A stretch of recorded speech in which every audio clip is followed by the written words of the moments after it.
to give their attention, for the court is now sitting. God save the United States and this honorable court.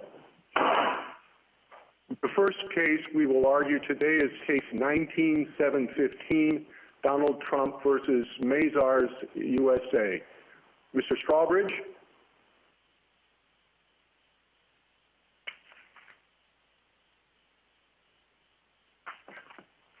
Before these cases, Mr. Chief Justice, and may it please the court, the subpoenas at issue here are unprecedented in every sense.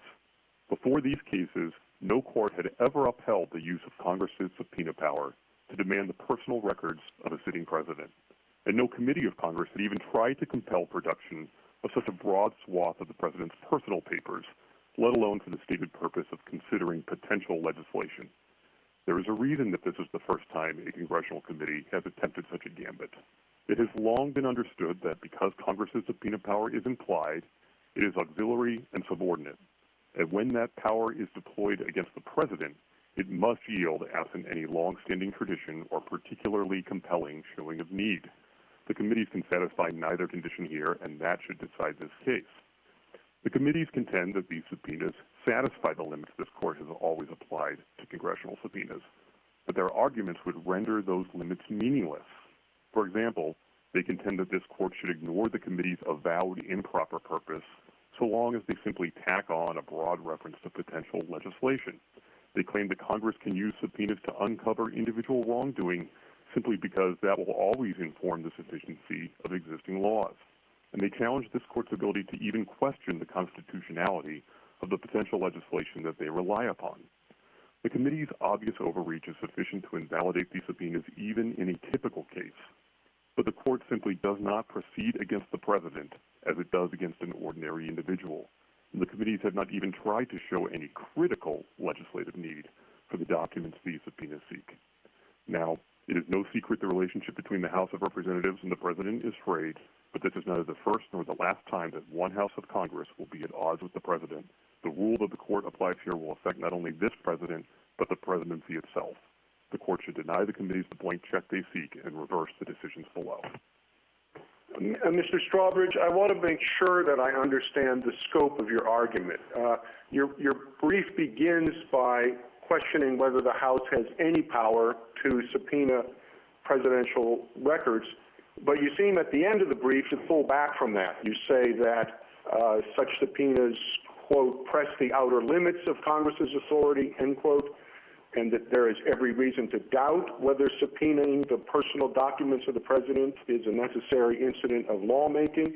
Do you concede any power in the House to subpoena personal papers of the president?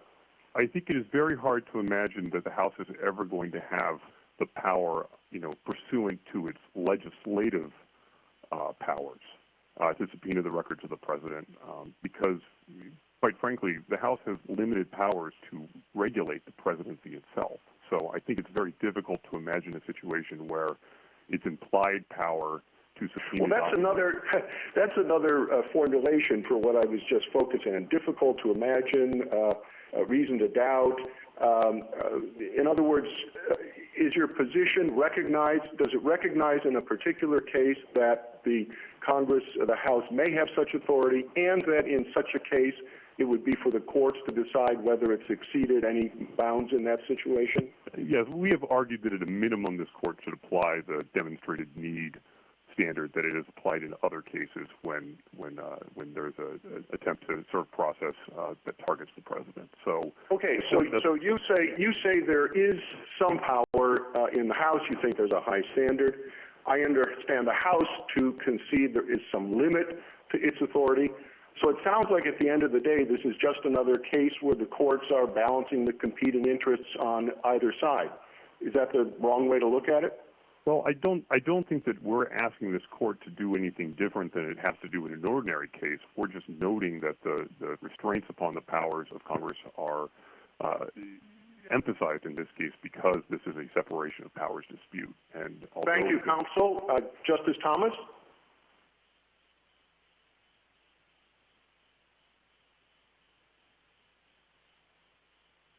Justice Thomas? Justice Ginsburg?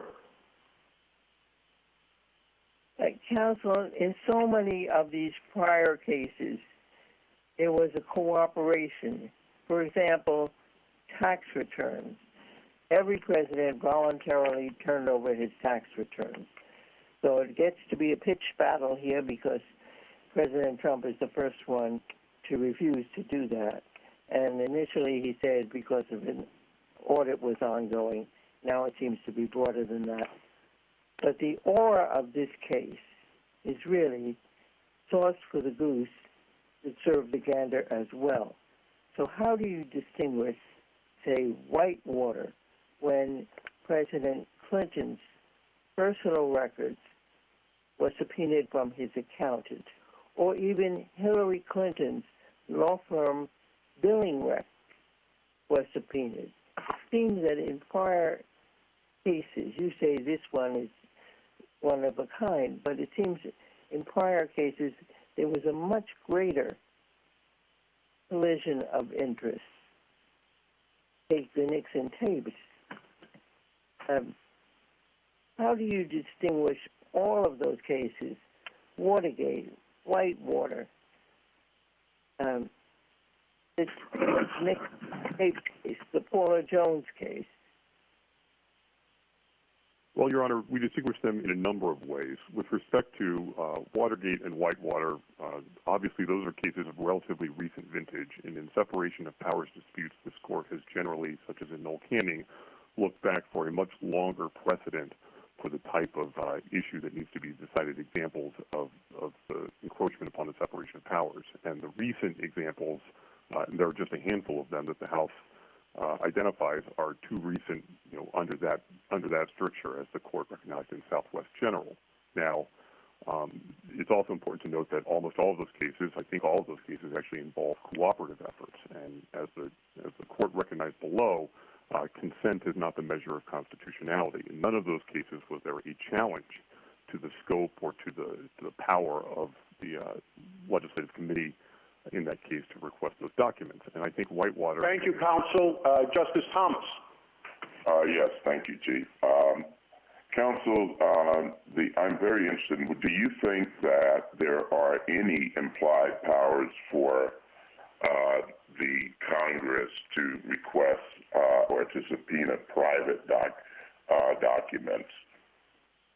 I think that there might be limited powers in some cases for the House to subpoena private documents, although the Court has been very clear in Watkins and a number of other cases that Congress lacks any power to just inquire. Would you define what you mean by that limited power?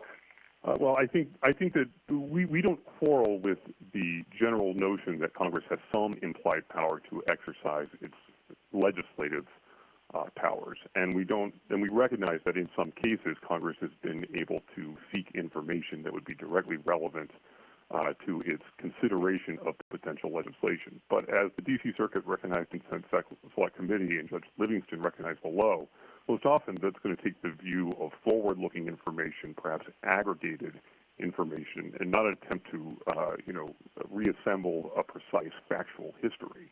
Well, the dissent in the D.C. Circuit opinion says that this sort of information or subpoena should be requested under the impeachment power. What's the line between the subpoena, a legislative subpoena, and an impeachment-related subpoena? Well, in Kilbourne, this Court recognized that there are two very different powers, and that when impeachment is properly pending before either body of the House, the ability to subpoena pursuant to impeachment is coextensive with that of the courts. Of course, court subpoenas are not unlimited. But that has no bearing on this dispute because the parties, the committees have waived any reliance on impeachment, and nor could they. These committees don't even have jurisdiction over impeachment. So regardless... Justice Breyer?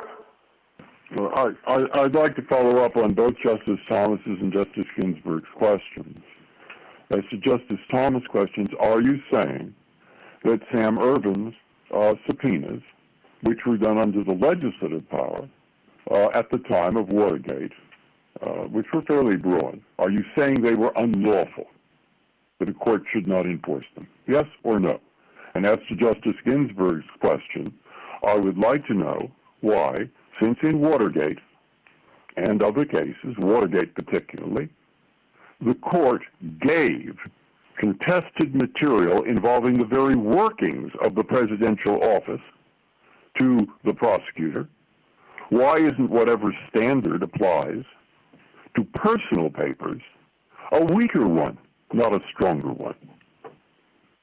Well, if I can answer that last question first, I think that the court cannot refuse to see what others see, to quote Rumley, and the threat in this case of subpoenaing decades worth of papers, not only of the president, but of the president's family members, of his children, of his grandchildren, as the House has done in this case, poses an obvious problem with respect to harassment and infringement upon the ability of the executive to discharge his duties 24 hours a day. Unlike Congress, the president is never in recess, and these types of subpoenas are going to be particularly troublesome and burdensome. Are you saying that a weaker case, look, whatever it is, why wouldn't whatever standard applies to personal papers before the presidency be equal to or weaker than the standard for material that is the workings of the administration at the time?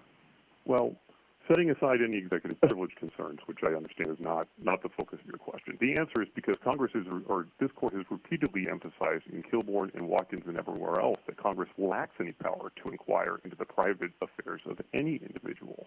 And that's distinct from whatever interest they may have in informing themselves about the workings of government. Now, that informing power does not extend to the president. It generally applies to lower executive branch officials and agencies. Thank you. I see it. What about the first question? Are you saying that the Ervin Committee subpoenas were unlawful? Yes or no? This case, we do not argue that, and we do not need to address the power of impeachment because it's not an issue in this case. It wasn't impeachment. Justice Alito?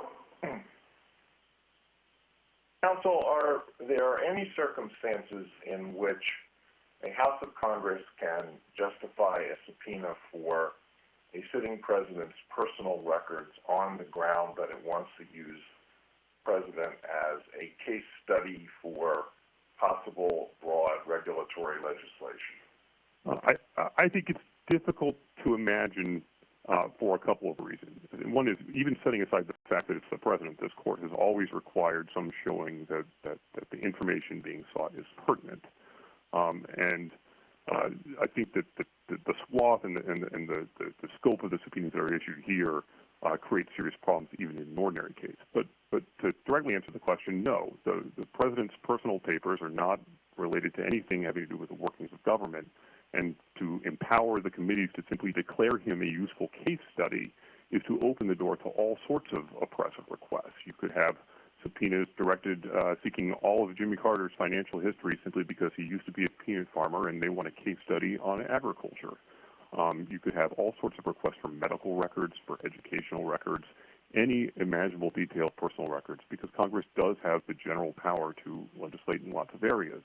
Perhaps before my time expires, I can ask you one other question. I think you said that Congress has limited power to regulate the conduct of a president. Does Congress have any power to regulate the conduct of the president, which is an office that is created by the Constitution itself and not by Congress? The answer to that, I think it's clear from this court's cases, is not very much, which is why it frequently applies avoidance principles to avoid even having to decide whether Congress has attempted to reach the president. Now, the one example, obviously, in recent history is the Nixon versus General Administrative Services case. But even in that case, it was a very limited right regarding presidential documents. One could imagine maybe some hypothetical where there'd be some limited personal papers that might be relevant to a question regarding custody of official documents. But of course, even in that case, what saved the constitutionality of that statute was the fact that it was not seeking the president's personal papers and that control remained in the executive branch. Justice Sotomayor?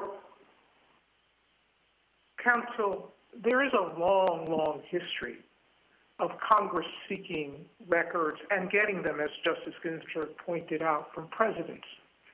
And in some of those cases, we have said, especially Eastland and McGrain, that a congressional subpoena is valid so long as there is a conceivable legislative purpose and the records are relevant to that purpose. I see a tremendous separation of powers problem when you're talking about placing a heightened standard or clear statement, your various formulations of this, on an investigation that a committee is embarking upon. Now, I understand your complaint about the financial services subpoena on the money laundering issue, but are you disputing that the stated purpose of the Intelligence Committee subpoena at issue, investigating efforts by foreign entities to influence the U.S. political process, and related to the financial records of that those were irrelevant to that purpose, and that's an illegitimate purpose by the investigative committee, by the Intelligence Committee? Well, taking the relevance question first, yes, even if you accepted that there was some legitimate legislation that could be had that reached the president, because what we're seeking here is presidential finances, when you look at the... No, I'm sorry, pardon, sir, not presidential finances. We're asking for his personal tax returns before he became president. Those are very different things. And we're not asking him to produce it, and some of the subpoenas that Congress, through history as far back as 1792, have asked for personal papers of the president while being president. This is before he was president. I don't understand. It is, and they're not his papers in the sense of he's not in possession of them. These are subpoenas to private entities. Okay, so there are a number of issues there. With respect to the custodian issue, this court, even going back to Eastland, has always recognized the ability of a person who stands in the president's, whose records are in the hands of a third party, to come in and challenge them, and that's certainly the case here.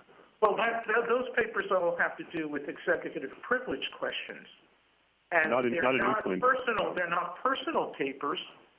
All those cases have to do with papers that belong to the office of the president. Again, these are personal papers.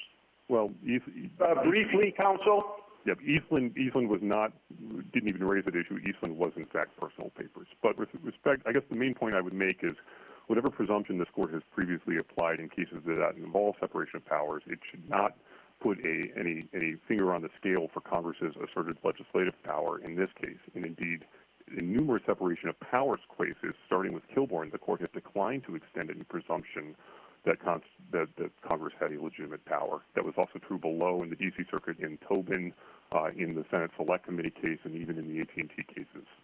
Justice Kagan? Good morning, Mr. Strawbridge. I think what strikes me about this case is, this isn't the first conflict between Congress and the president, as many of my colleagues have pointed out. We've never had to address this issue, and the reason is because Congress and the president have reached accommodations with each other, and sometimes one has gotten more, and sometimes the other has gotten more, but there's always been this accommodation seeking.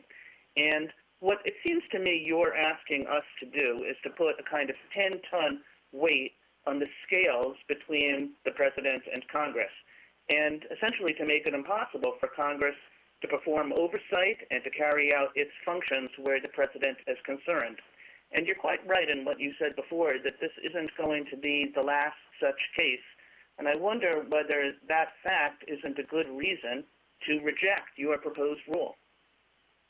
Well, no, I don't think that that's the case, and for several reasons. One, the fact that this is the first time that Congress has attempted to subpoena this scale and this scope of documents from the president, and none of the other historical cases involved a direct subpoena for the president's documents in the way that this one does, I think requires this court to draw a line. It is unfortunate that the House did not attempt to seek these documents directly from the president or engage in any negotiation, but simply ran to third-party custodians and forced the president to bring this, among other things that has the effect of limiting the number of defenses the president can bring. But even on the test this court has always applied in this scenario, these subpoenas fail every hallmark of a legitimate legislative investigation. And whatever...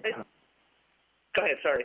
I say whatever power Congress has to conduct oversight of lower branch agencies or inform itself as to the workings of government, these documents are not relevant to that, and that power does not extend to the president, who is a separate constitutionally created officer.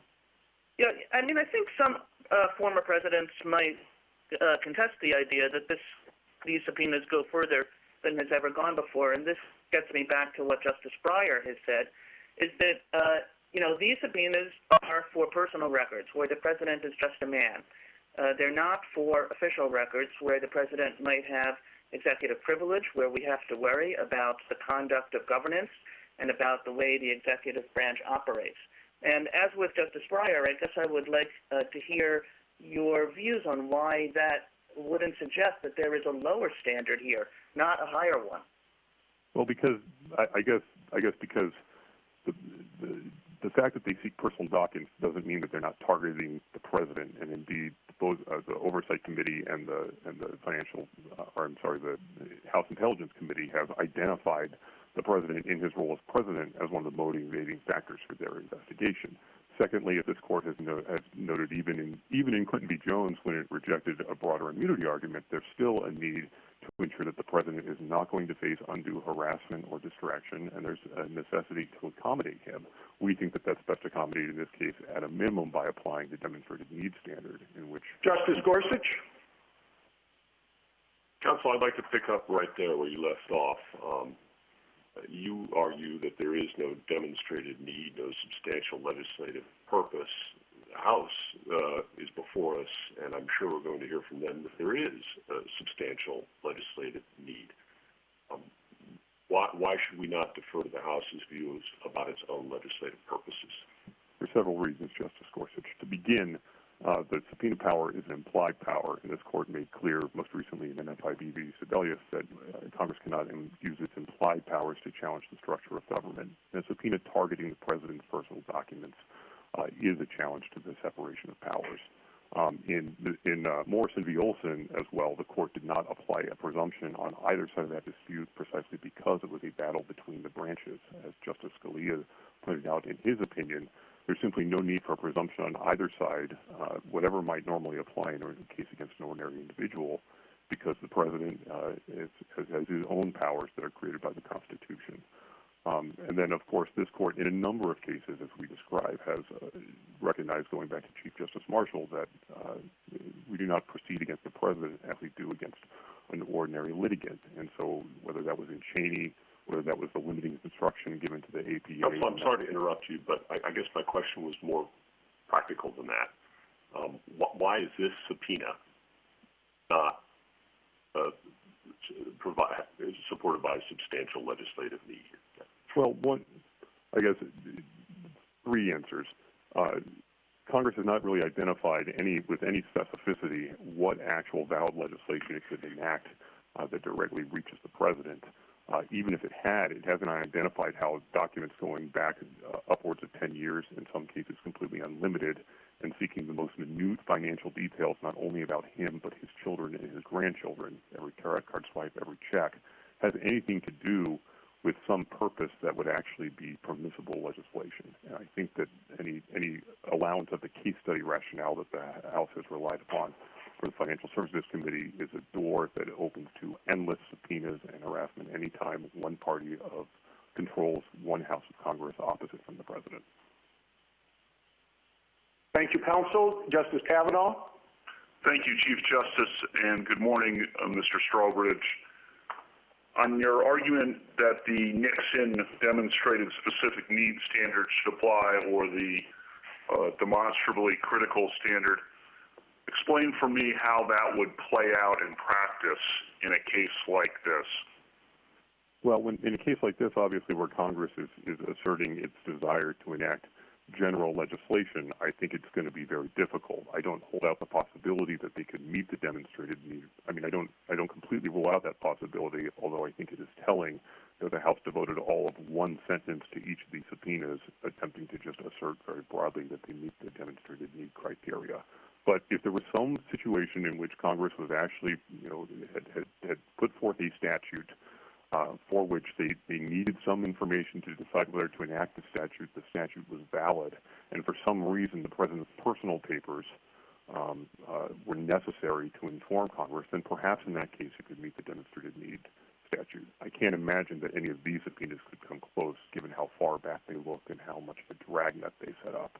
These are the kinds of subpoenas that the court in Watkins said raised specific questions about whether they're really attempting to expose alleged wrongdoing as opposed to achieve a valid legislative end.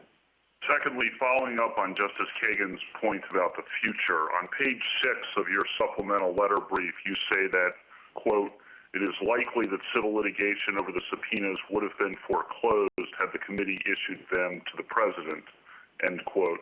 And you say this case is different because the subpoenas were issued to a third-party custodian. And there's an implicit assumption there that I just want to make sure of, namely that absent a court order, the private custodians plan to comply with the subpoenas, even if the client directs or requests them not to comply. Is that correct? The recipients of these subpoenas have indicated that they consider it to be a dispute between the President and the House of Representatives, and absent some sort of court order regarding its validity, they feel obligated to comply. And this court in Eastland recognized that it's just not reasonable to expect in this situation the third-party custodian to risk contempt of Congress or other collateral consequences, and there needs to be a vehicle to allow for review, especially in this case where the President is suffering a personal injury. Thank you, counsel. General Walsh. Mr. Chief Justice, and may it please the Court, these cases are truly historic. 3 different congressional committees have targeted not the official records of the President, but his personal records, stretching back years before he was even a candidate for office. The potential to harass and undermine the President and the presidency is plain. It's not much to ask that before the House delves into the President's personal life, it explain in some meaningful way what laws it is considering and why it needs the President's documents in particular. The subpoenas here don't even come close. That creates 2 problems for the House. It can't satisfy any standard sensitive to Article 2 and the separation of powers, and indeed, as in Rumley and Watkins, this Court should not decide a serious constitutional question the full House itself has not confronted. Counsel, you spent a lot of time in your brief documenting that the purpose of these subpoenas was actually investigatory rather than legislative. And if that is a pertinent consideration, I wonder how a court is supposed to look at it. Should a court be probing the mental processes of the legislators? Should members of House committees be subject to cross-examination on why you were really seeking these documents? No, Mr. Chief Justice, I want to be clear. I don't think any of that would be permissible. All we are saying is that you should review the subpoena on the basis of the contemporaneous objective record that is the basis for the legislative subpoenas themselves. So we have not in our brief turned to legislators' statements. We haven't said that they should be able to get discovery into their mental processes or anything of the like. We have said that Chairman Cummings' memo shows the objective purpose is wrongdoing. But more important, I would just point to the mismatch between the breadth and duration of the subpoenas and their asserted purposes. I think with respect to all 3, they don't match up with what the committees say they're doing if you look at the information they're seeking. Thank you, counsel. Justice Thomas. Mr. Wall, what if, following up on the Chief Justice's question, what if it was clear from those statements that you reviewed that their intention was actually to remove the President from office rather than the sort of pretextual reason that it is for pretextual legislative reasons? I do think if you look at the statements, and we haven't urged that, but if you do, yes, I think they make clear that the subpoenas are not in aid of valid legislation. That's the only enumerated power to which Congress has pointed here. The House has not relied on impeachment, and so you would simply say the subpoenas are invalid. And to tie that into Justice Gorsuch's question earlier, I think we're not asking to go back and look at what they said or probe their mental processes. I'm just saying if you look at pages 46 and 54 of the red brief, and you look at what they actually say about their intended legislative proposals and then why they need the documents, it's paper thin.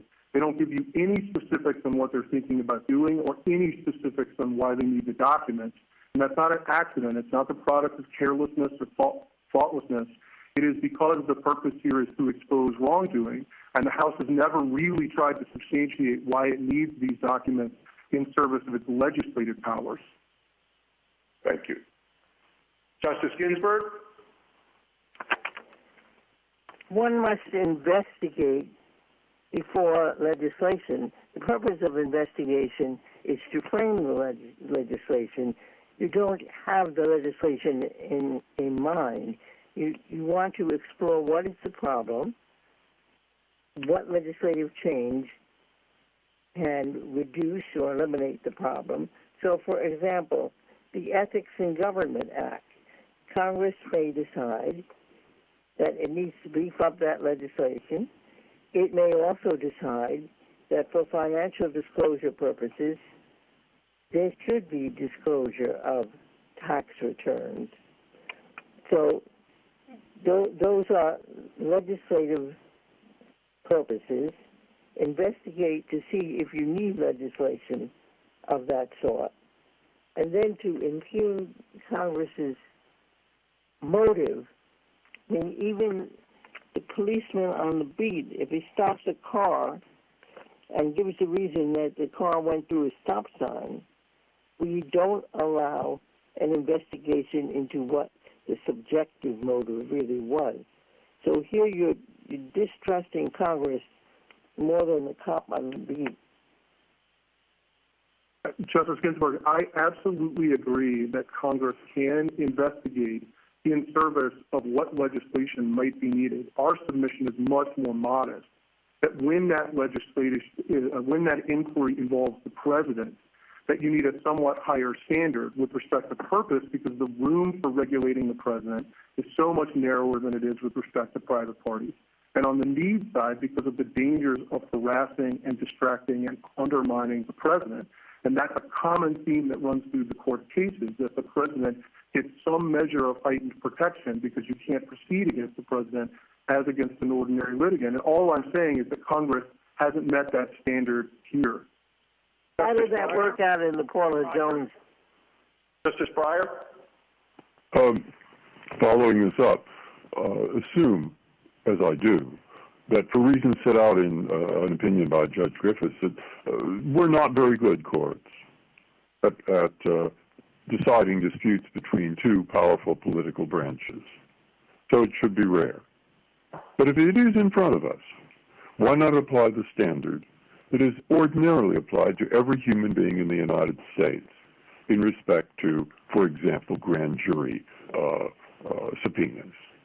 Any human being in the United States, when he gets a subpoena, can go to a judge and say, Judge, this is overly burdensome.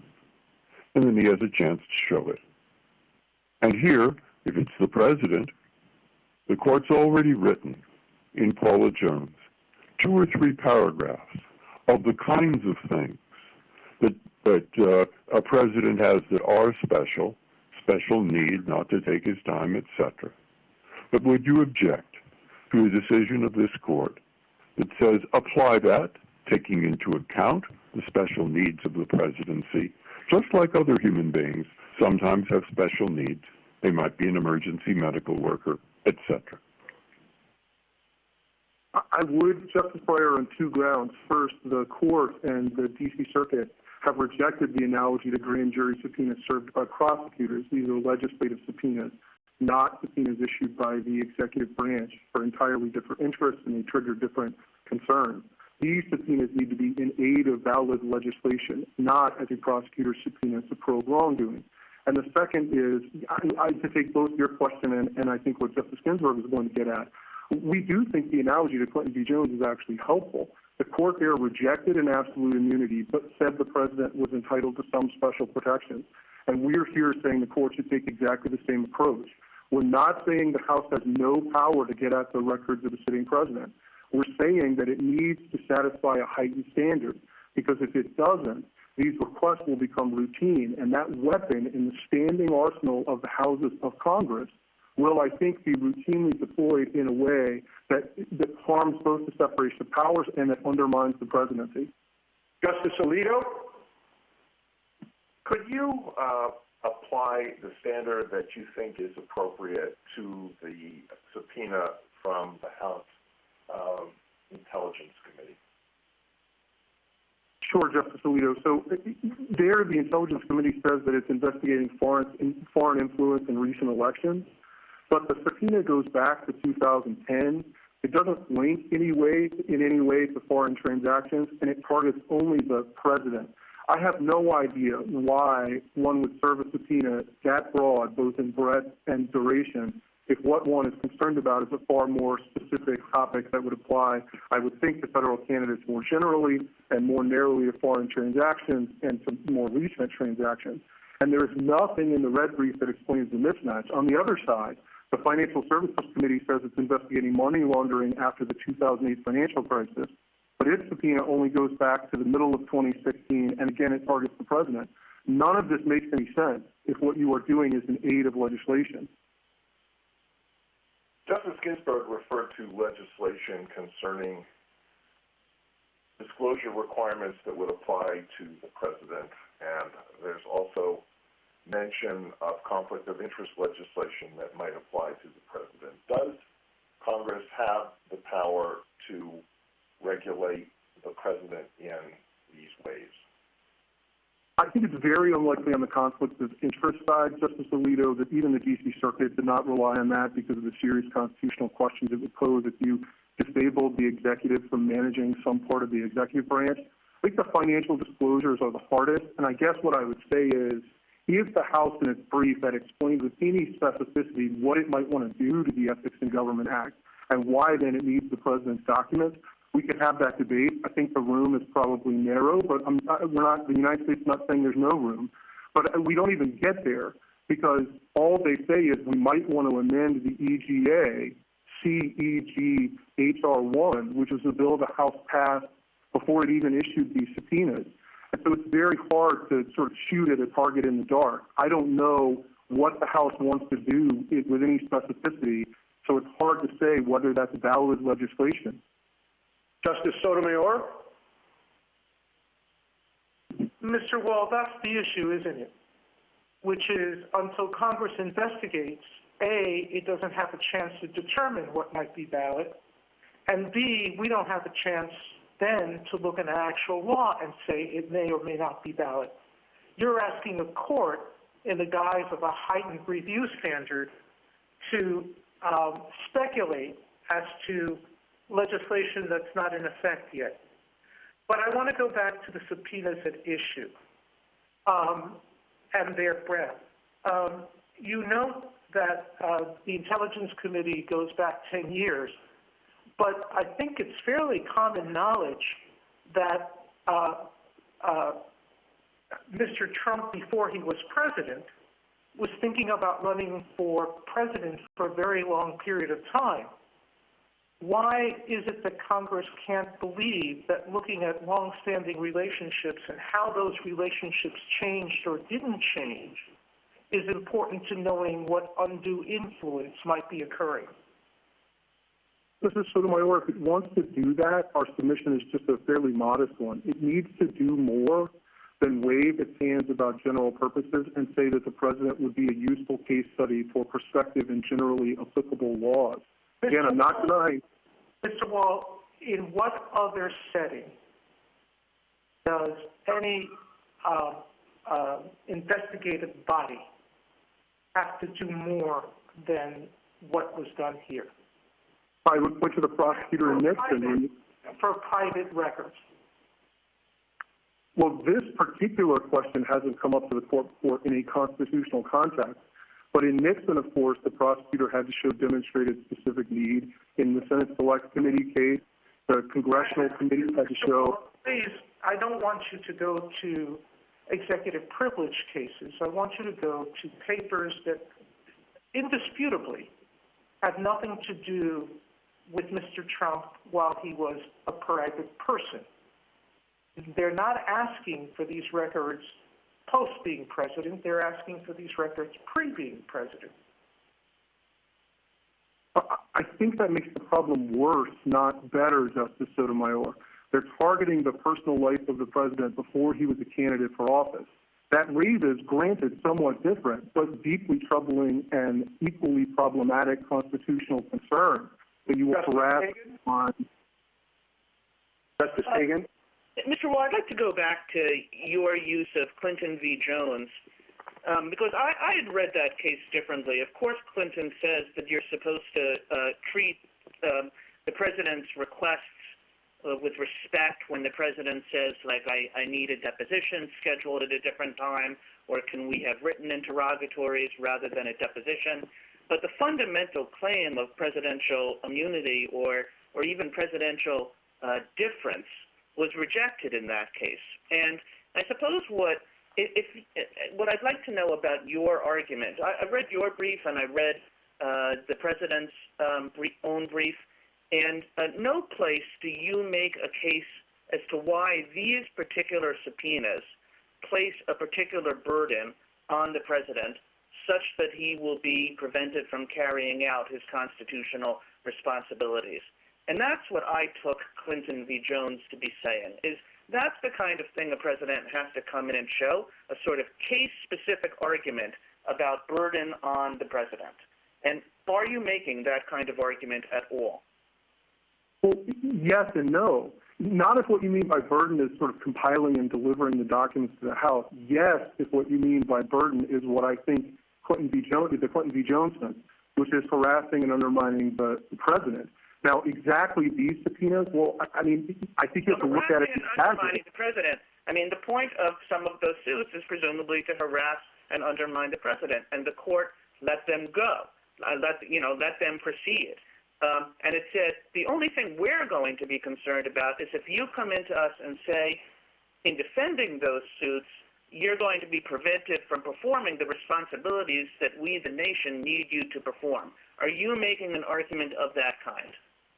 Yes. In the courts below, when the House was pressed on the limits of its theory, it said that probably it could not draw the blood of the president or read his teenage diaries. The power that they are seeking and the burden they will impose in the aggregate on the president will, I think, reshape and transform the balance of the separation of powers. So, yes, we are saying that these subpoenas, and certainly these subpoenas taken in the aggregate, once the House has this weapon, will harm and undermine the presidency of the United States, not just this president, the institution of the presidency going forward.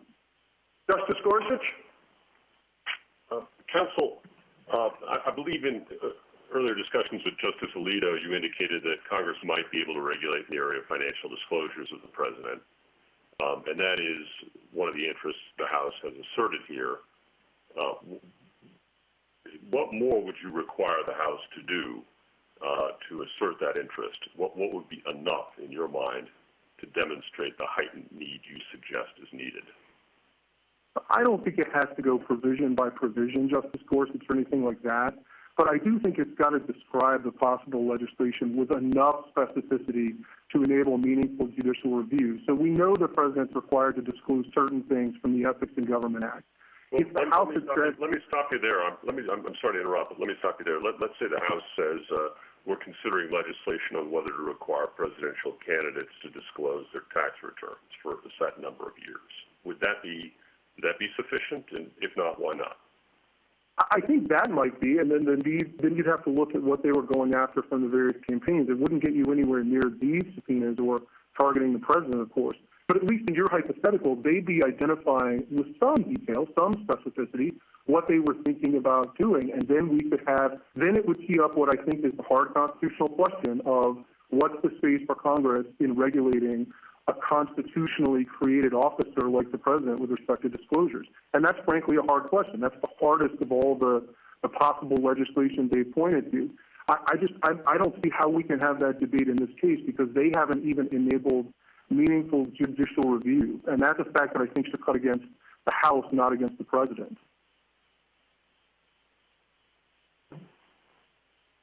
Justice Kavanaugh?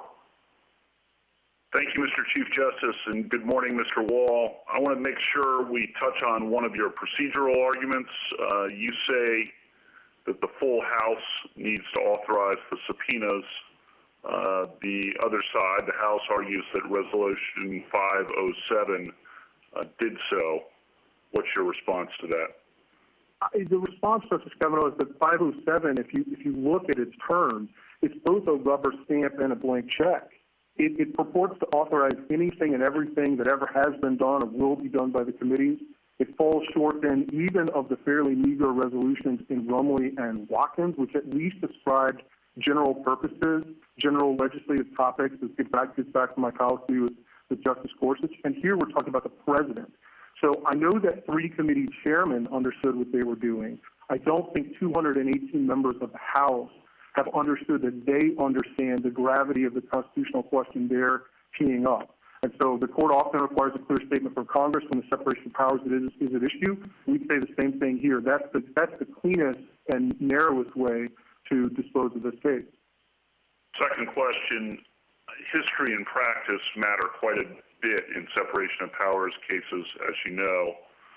Justice Ginsburg earlier cited precedent from Watergate and Whitewater, as did Justice Breyer.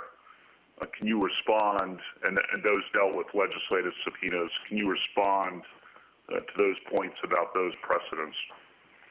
Yeah, so for the first 200 years of the Republic, there's nothing like this. The House's examples either didn't involve the president. What about, sorry to interrupt, but specifically Watergate and Whitewater? So that's what I was coming to. I think the Watergate subpoenas were for official records, and obviously they were subject to a heightened need standard. The Whitewater subpoena is the closest analogy. It's modern. It was never litigated, but I'll grant that subpoena looks very much like this one. I don't think that there's any historical precedent for it, and the concern, Justice Kavanaugh, again, we go down this road, and the houses of Congress can weaponize the subpoena power in this new way. That's going to sit in the standing arsenal for use against the president and any other constitutionally created officer. And I don't think it takes much imagination to know where that road will lead or that we will regret having taken it. Thank you, counsel.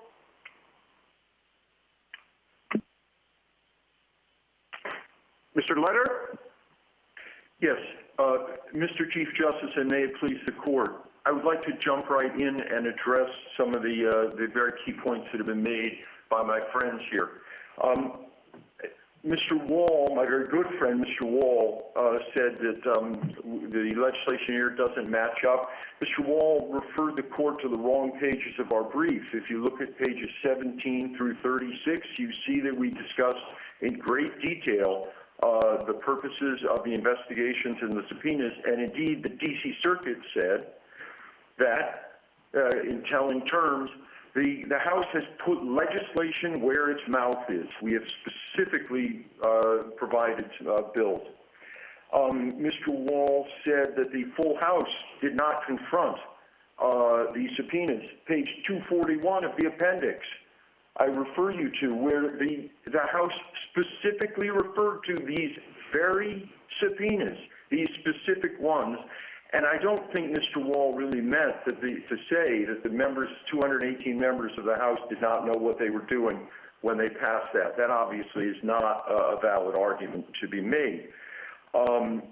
Then we turn to something that came out in answer to Justice Sotomayor's question. Remember, the key records here, some of the key ones that we want, are ones that President Trump has not even seen. We want records from third-party business entities that their analyses of for instance, requests for loans. So these are documents that there's no privacy interest in, no constitutional liberty interest, etc. Next, we do have limiting principles. The House very much does. This court's precedent set those. Must be pertinent to a legislative purpose, can't violate constitutionally protected liberty interests or privileges, and can't undermine the president's ability to carry out his responsibilities. Mr. Fetter, let's talk about the standard you propose. The quotes in your brief is that it concern a subject on which legislation could be had. Could you give me a plausible example of a subject that you think is beyond any legislation that Congress could write? Your Honor, I think the best I can do is refer you to the court's decision in Kilbourne, where the court there said that Congress didn't seem to put forward any possible legislation there. It had to do with bankruptcy proceedings that Congress was looking into. But you don't think, do you think bankruptcy proceedings is a subject on which legislation could not be had? Obviously, bankruptcy could be, but in the Kilbourne case, this court thought that no such reason had been put forward. But no, Congress's legislative authority is extremely broad, especially because of its appropriation. Well, that's what I'm suggesting, that your test is really not much of a test. It's not a limitation, and it doesn't seem in any way to take account of the fact that we're talking about a coordinate branch of government, the executive branch. Do you have any alternative to that limitless test that would take account of the fact that you're dealing with a coordinate branch of government? Yes, I do, Your Honor. And by the way, the test that I'm referring you to was the test that this court had set about pertinent to a legislative purpose. But, Your Honor, it's what this court said in Nixon versus GSA and a number of other cases. Congress, there would be a limit if Congress is interfering with the president's ability to carry out his Article II functions. No such claim has been made here, nor obviously can it be made. Justice Thomas? Yes, thank you, Chief Justice. Mr. Letter, I'd like you to discuss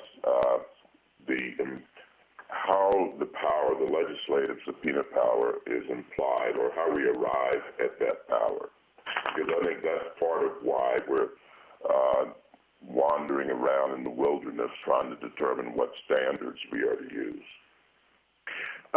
Your Honor, this court has explained in quite a few cases, I think Watkins, Barenblatt, others, that the Congress's legislative power, which and investigative power, which stems from the British Parliament's power, is an obvious and integral part of legislation. We obviously can't have Congress passing legislation in ignorance.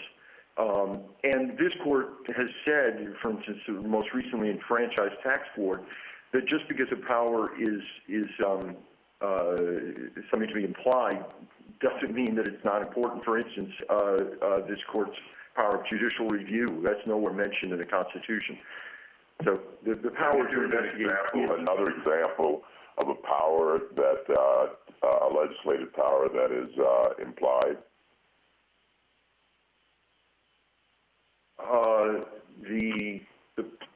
I'm sorry, Your Honor, I'm not coming up with something right now off the tip of my tongue. Okay. Can you give me the earliest example you have of Congress issuing a legislative subpoena? The Congress investigated the St. Clair expedition. It didn't actually issue a subpoena in that case, but it's equivalent of the time. And President Washington consulted with his closest advisors and decided to provide Congress with every single thing that it requested. So that was just several years into What's the first example of Congress issuing a legislative subpoena to a private party for private documents? I'm sorry, Your Honor, the Watkins decision has a lengthy discussion of that. I don't have off the top of my head the very first one, but my memory is that this court describes that in great detail in Watkins. Thank you. Justice Ginsburg? The concern has been expressed that Congress could be using this subpoena power to harass a political rival. So what is your answer to, what is the principle, the limiting principle that would say legitimate legislative purpose, yes, looking toward enacting a law, but not to harass a president from the opposing party? Two answers, Your Honor. First is this court's decision in McGrain, which is extremely important here. Now, McGrain was not seeking papers of the president, but there the lower court struck down and said the subpoena was no good. The congressional investigation was no good because it was inspired by politics. This court absolutely and flatly and unanimously rejected that as a reason that it couldn't be done, and then the other is Clinton versus Jones, where this court said if there is harassment, the courts can take care of that, and that's the answer to the Justice Department's entire brief. There is no responsible claim here that all that's going on is harassment, and if there is, this court has said, we're here. Thank you. Justice Breyer? Thank you. In respect to the authorization, was there proper authorization by the full House of the legislative subpoenas? 2 points. One, Roomley says, look at the subpoena and its authorization as of the time the subpoena was issued.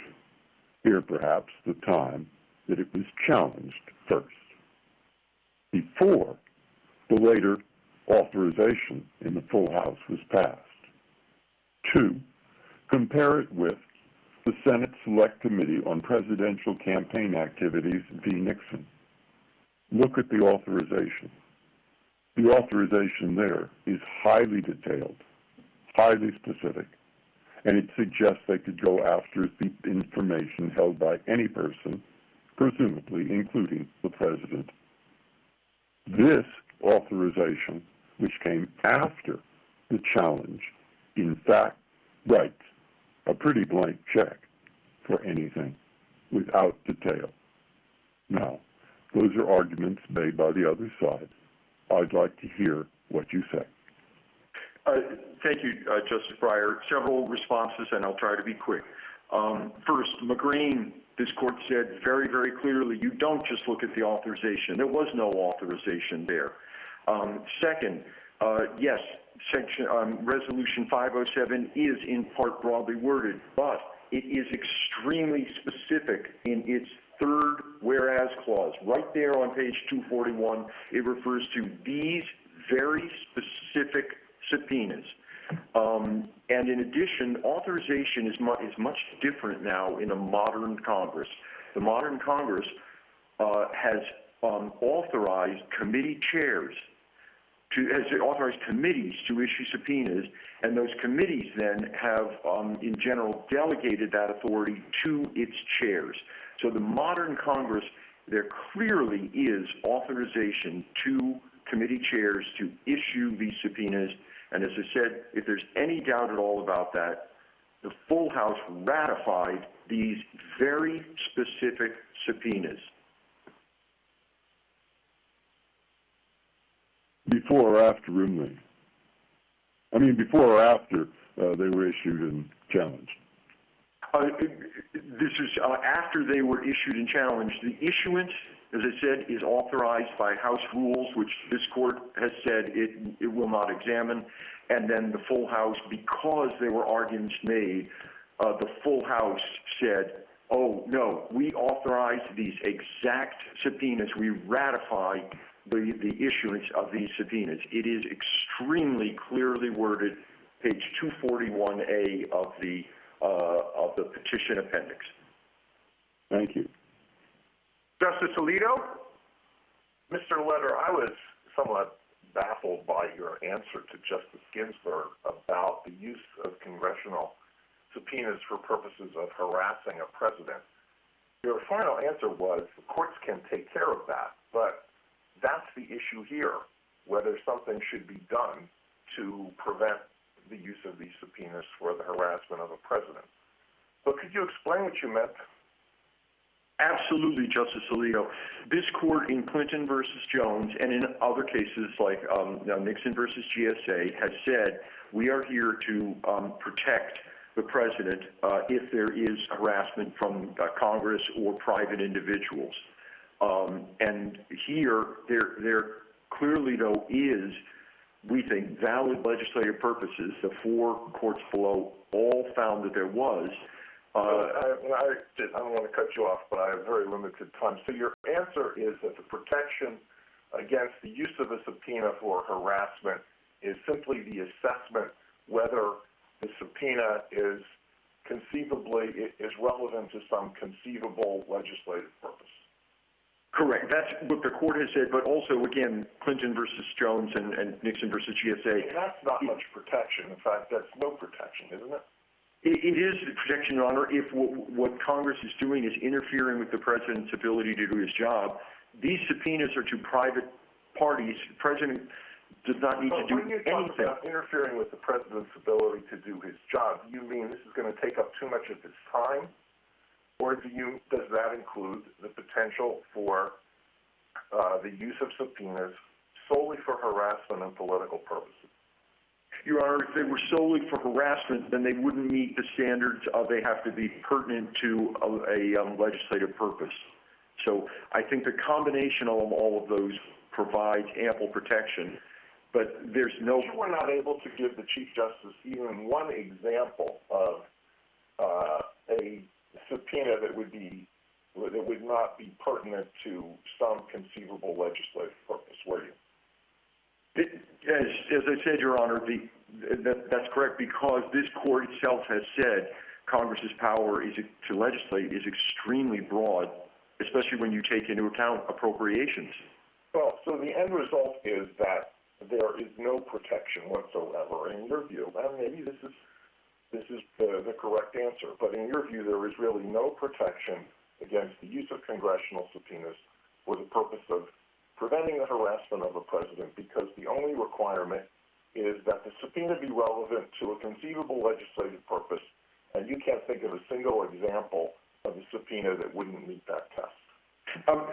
No, Your Honor, because remember, there may be constitutionally based privileges or things like executive privilege. Well, there might be constitutionally based privileges. Which constitutionally based privileges apply to a subpoena for records in the hands of a third party? There could be, Your Honor. Would you name one? Oh, well, it seems to me executive privilege could enter in. State secrets privilege could enter in, depending upon the specific circumstances, Your Honor. Let me ask you one more thing, if I can, and there's time. Are there any limits on using a president's records as a case study relating to the need for legislation? So, for example, if the salary and the net worth of a future president before election was that of a person who would be regarded as middle class, and Congress says, we want to study possible revisions of tax laws and the provision of services to members of the middle class, so we're going to subpoena all available information about the assets, income, expenditures, and services obtained by this sitting president and his family for purposes of considering that legislation. Would that be permissible? It certainly could be, Your Honor. So here, that's a very good question.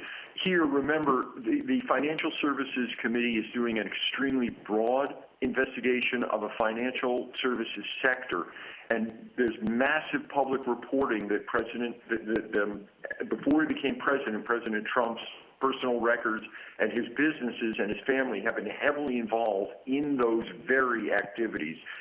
And we're investigating numerous other banks and individuals having nothing whatsoever to do with the president. This is part of a much larger sector-wide, industry-wide investigation, and President Trump is... Sotomayor?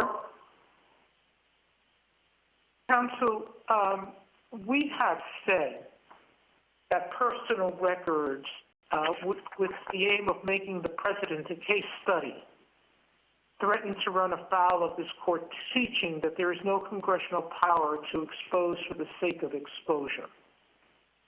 And the other side points to some hypotheticals that are troubling. The president's transcripts, simply to pass on educational reform legislation, or subpoenas of his personal medical records, simply to enact general health care reforms. Tell me what we say to ensure against those hypotheticals and against a proposed subpoena that might be just for the sake of exposure. Your Honor, a couple of answers. One is, yes, you said just for the sake of exposure is no good, but this court said that exposure involving government activities can be.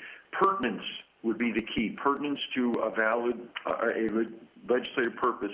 And here, the Intelligence Committee, there's an obvious need to focus on the president's financial records to determine if the president is subject to foreign leverage. It's obvious that it ties in with that legislative purpose. So pertinence. Let me put this. I'm sorry to interrupt you, but we're limited in time.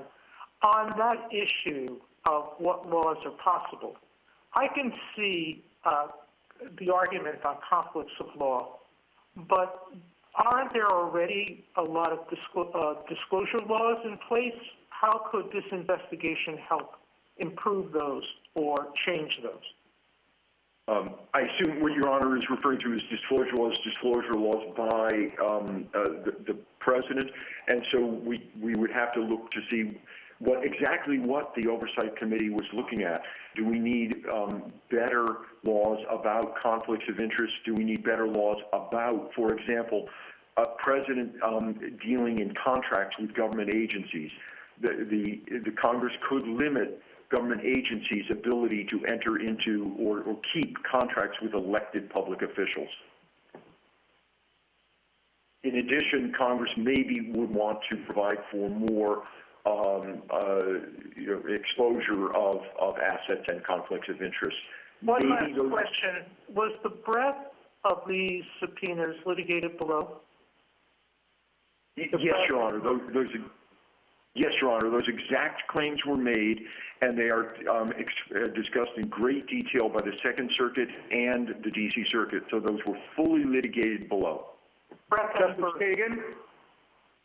Good morning, Mr. Letter. In talking to the Chief Justice about the limits on congressional power, you said, and tell me if I'm quoting you correctly, you said that a subpoena couldn't impair the president in carrying out his constitutional functions. Is that right? Your Honor, there would have to be a balance there. Okay, but that's what we should be looking to. And then you said no such claim has been made or could be made. And I also took the briefs not to be making that claim, that this subpoena would impair the president in carrying out his constitutional functions. But Mr. Wall told me that he was kind of making such a claim because he thought that this subpoena would undermine the president in his job. And I guess I would like you to comment on that. Your Honor, it's fascinating because I wrote a note specifically on that. That argument was not made in the Justice Department's brief, to my knowledge, anywhere. My friend Mr. Wall mentioned it here, but there's no way that this could interfere with the president because he doesn't have to do anything. This is a subpoena to two banks and an accounting firm. And as I said before, in fact, some of the key documents we want, the president probably has never even seen or doesn't even know that they exist. We want to know banks' analyses of his request for a loan, internal bank analyses. But yes, Your Honor, that argument was not made in the briefs. Okay, and if I could get you to talk about the history that some of your colleagues have talked about, what do you think the history shows us with respect to this issue? Your Honor, very briefly, what it shows is ties in with a key principle of law that this court has said of constitutional interpretation. History can help inform what the Constitution means. There's a lengthy history of presidents either voluntarily or not voluntarily complying with requests for information by Congress. And we went through, it's Presidents Washington, Jackson, Buchanan, Grant, and then more modern times, Nixon, Carter, Reagan, and Clinton, all complying with, in various ways, either voluntarily or not.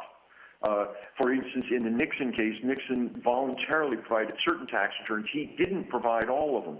Congress then got more pursuant to statutory authority, like a subpoena, from President Nixon and his family's tax returns. I don't think that either the Justice Department or Mr. Trump answered that hypothetical. History really matters here, and it shows that the arguments being made here by President Trump are astonishingly ask you to ignore a massive amount of history. Thank you. Justice Gorsuch? Good morning, Mr. Letter. Normally, we use law enforcement investigative tools like subpoenas to investigate known crimes, and not to pursue individuals, defined crimes. That's a principle you're well familiar with from your time in the Department of Justice. And I'm wondering what limiting principle you offer us here that can prevent that danger. The first one was it has to be pertinent to a legislative purpose, but I think as we've explored, that's very, very broad and maybe limitless, some would suggest on the other side at least. Constitutional privileges, if you're investigating someone in their private capacity, they're going to be few, maybe attorney-client privilege, things like that. And it can't be burdensome, I heard, was your third, but in an age where everything's online and can be handed over on a disk or a thumb drive, that pretty much disappears too. So what is left to protect that important value that I know you share? I do share that, Your Honor. And by the way, burden here, none of the subpoena recipients have claimed burden. Your Honor, I answer it this way because, again, it has to be, I'm going to stick with the pertinent to legislative purpose because, for example, Congress did a massive investigation of what happened at 9/11.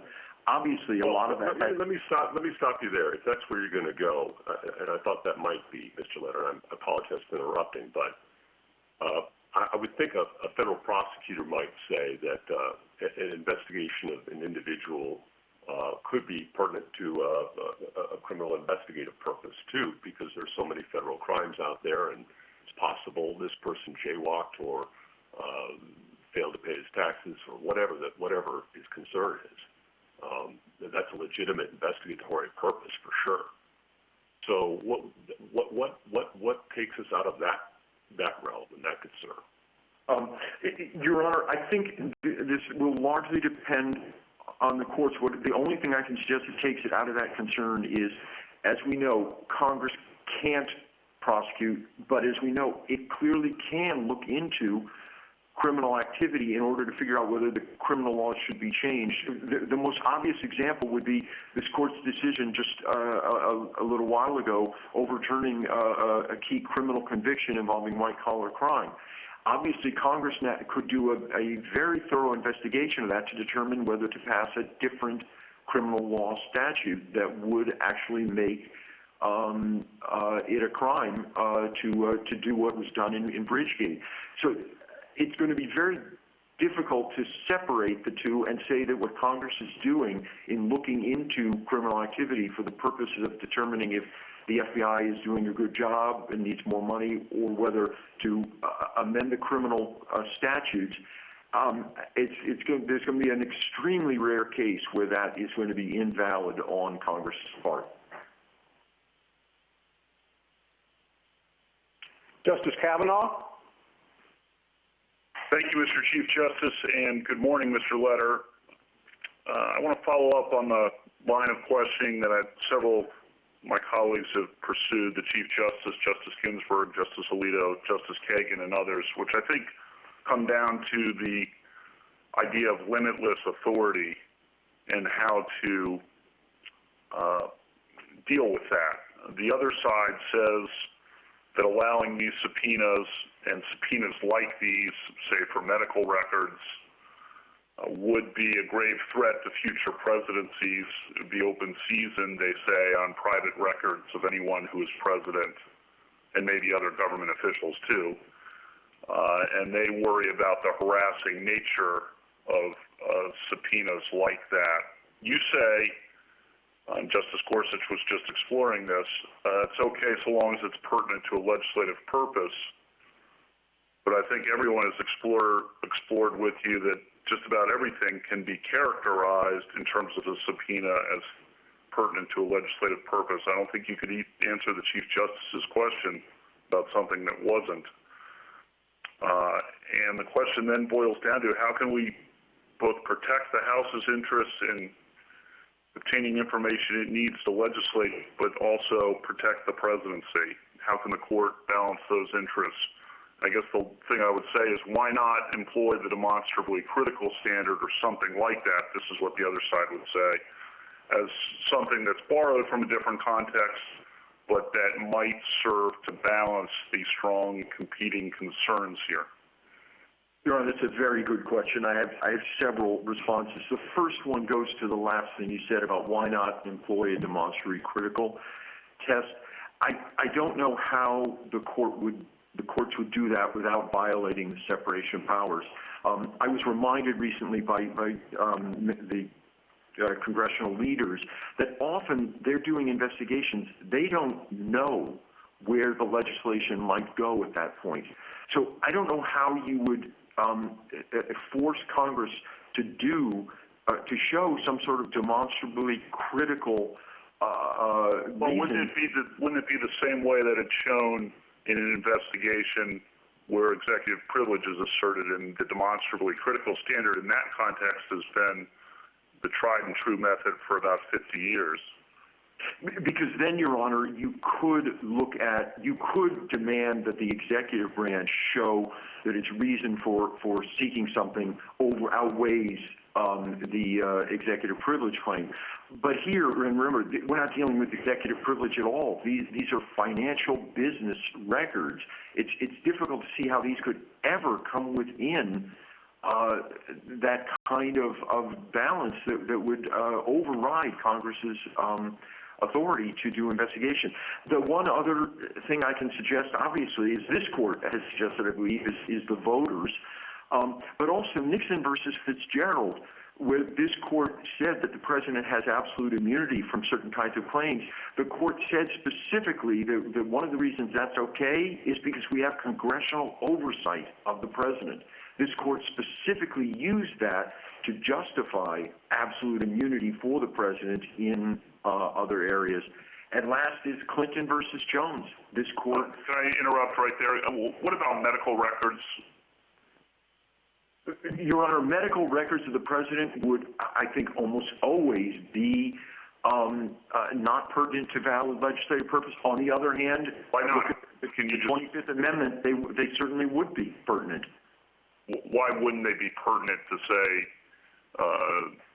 ethics legislation, healthcare legislation, or the like, in your view? Your Honor, I'm having difficulty thinking of a hypothetical where if Congress is examining and deciding on amendments to the Affordable Care Act, how the president's personal medical records would be relevant to that. As I say, the most important public health statute, many decades, I don't think would be affected by that at all. So I'm sure we can come up with some odd hypotheticals where presidential health would clearly be relevant, maybe changing the statutes that involve the succession of when a president becomes incapacitated, something like that, I suppose. But in general, Congress, there would be no valid reason for Congress to be asking for the president's personal medical records that I can think of. Thank you, counsel. Mr. Leder, I know you will be delighted to learn that we have time for additional questioning. So I think I'll begin with myself, and then we'll go through in order and just see how far we get. One thing that hasn't come up is the fact that we're dealing here with 3 separate committees, and we're concerned, as you've recognized, with the potential for harassment. And how does that play in? I mean, at what point does the number of committees investigating the president's personal papers become a factor in an analysis of the issue of harassment? Your Honor, I am very pleased there's more time for questions. But, Your Honor, it would seem to me that there are situations, again, you'd have to look to, Clinton versus Jones. When does it reach a particular stage? We're nowhere near that here. And in fact, The subpoena by the Intelligence Committee matches the subpoena from the Financial Services Committee to Deutsche Bank because specifically intelligence did not want to cause too much of a burden to the subpoena. What about as you know, very shortly in the second case, we're going to talk about subpoenas from district attorneys. How does that factor in? I mean, should those be counted in the balance in terms of when congressional subpoenas become harassment? Definitely not, Your Honor. Since we had nothing to do with the subpoena advance, we had no contact with the city of New York before that subpoena was issued, and so I don't know how that would tell us anything about what the House of Representatives. What about the Senate? I suppose they can issue subpoenas too, can't they? Of course, Your Honor. Yes. So how do you balance that? You've got, in this case, 3 different House committees seeking subpoenas. You've got the district attorney in New York. Depending upon party composition of different bodies in the future, you might have the Senate joining in. How do you measure harassment in a case like that? Your Honor, I think what you would do is if these were subpoenas from the House and the Senate, a massive number of them going to the White House, then there certainly would be at a certain point where it would affect the ability of the White House and the President to function. There's no doubt about that. But these subpoenas are to 3 private businesses involving... Thank you. Justice Thomas, any further questioning? Yes, I'd like to follow up on that, Chief Justice. Mr. Letter, at some point there's a straw that breaks the camel's back. And it seems as though you're saying that we should look at these in isolation as opposed to in the aggregate. Why wouldn't we look at all of them and look at the full effect and whether at some point it debilitates the president? I'm sorry, I must have misspoken. I meant to answer the Chief Justice's question by saying, yes, if there are a massive number of subpoenas from the House and the Senate to the White House, and the White House can come in and say, look, we can't do anything. All we're doing is answering subpoenas all day long. This is impacting the ability of the president to do his job. Why would it be limited to the House and the Senate? I mean, it could be every grand jury. It could be every prosecutor. The concern that we had in the Clinton case is at some point this thing gets out of control. One could be manageable, but 100 could be impossible.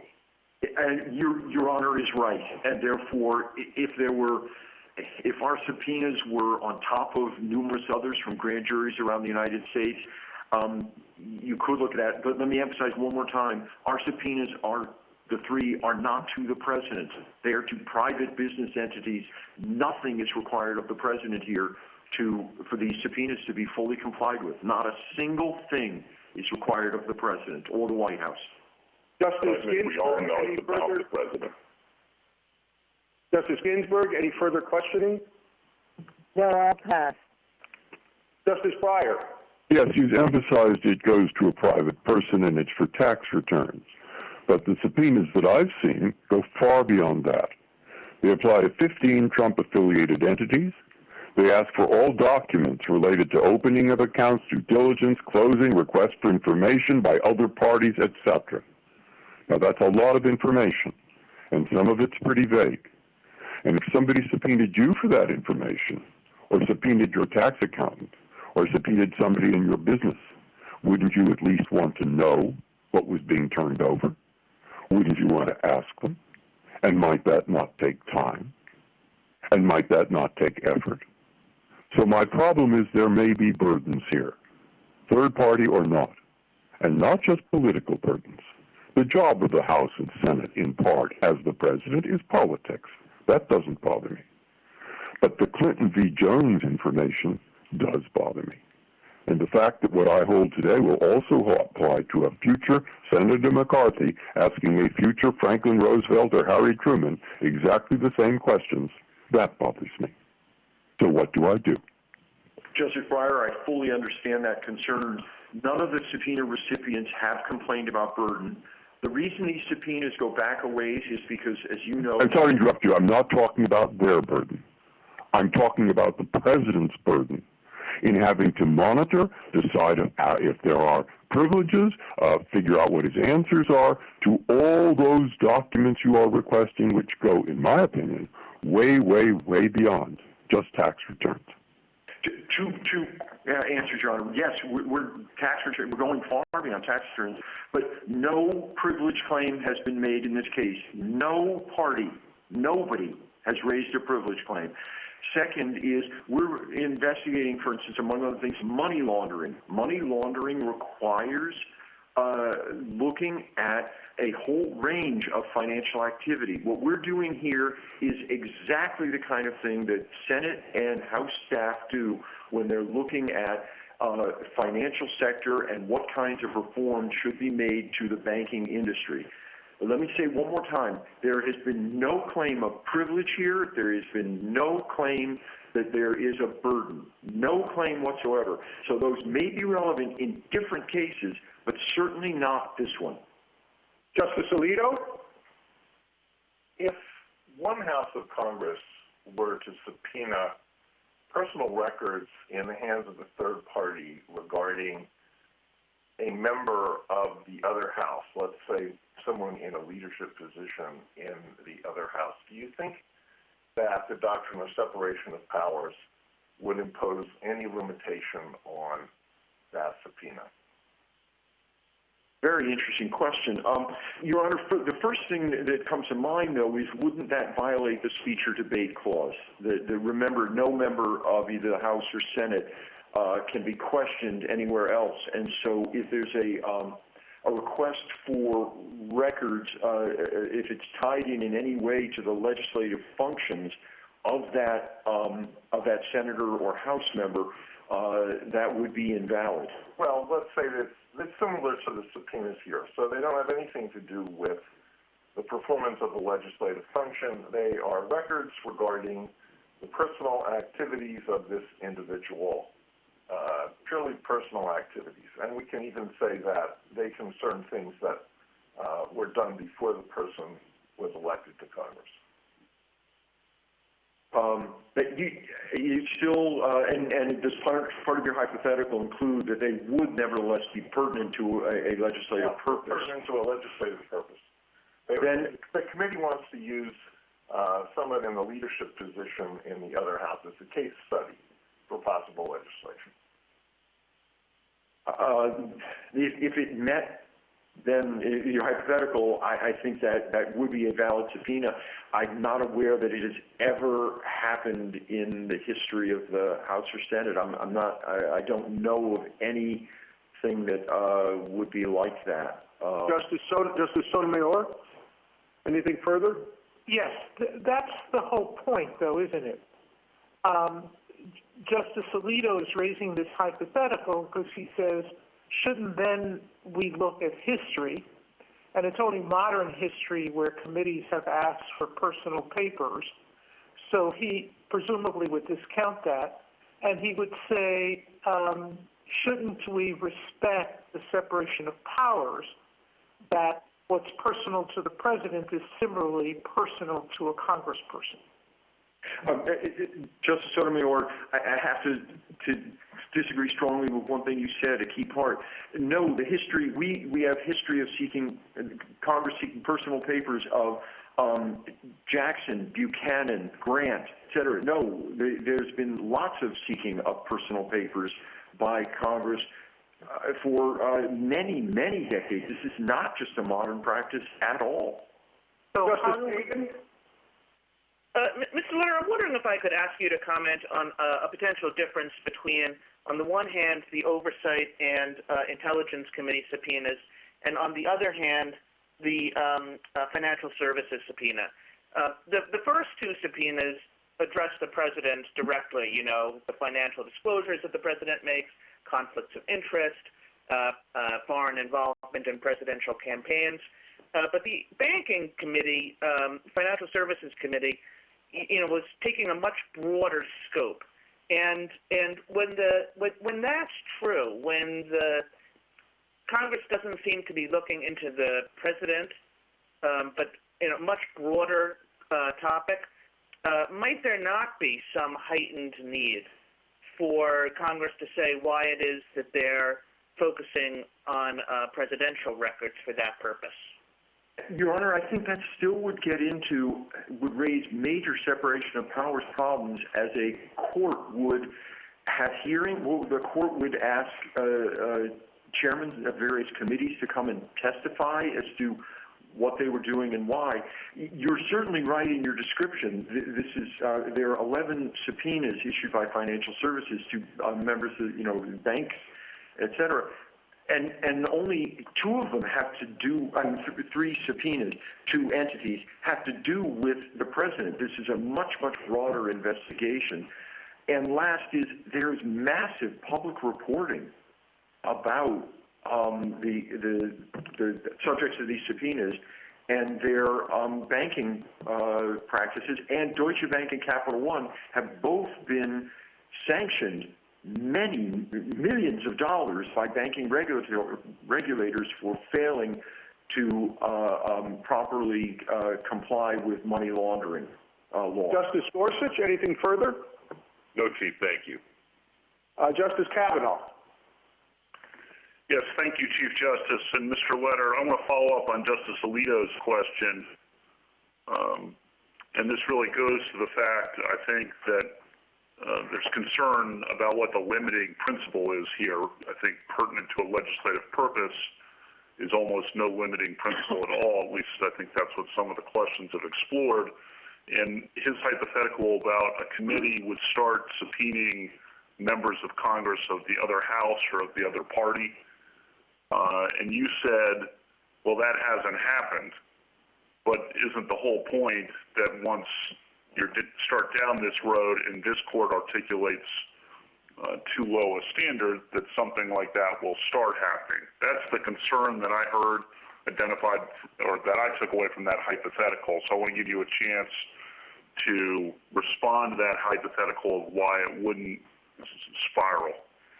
I greatly appreciate that chance, Justice Kavanaugh. Two responses. First, remember exactly what this court did in Clinton versus Jones, and I was on one of the losing briefs there, but this court said, we're going to let this happen because, but the courts will monitor the situation, and if there are abuses, the courts are still here.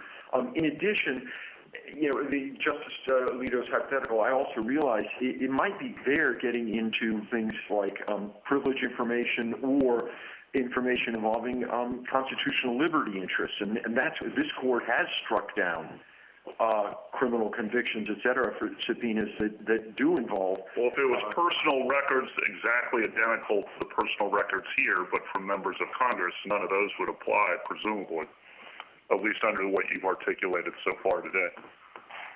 I think that's right. But again, I come back to Clinton versus Jones.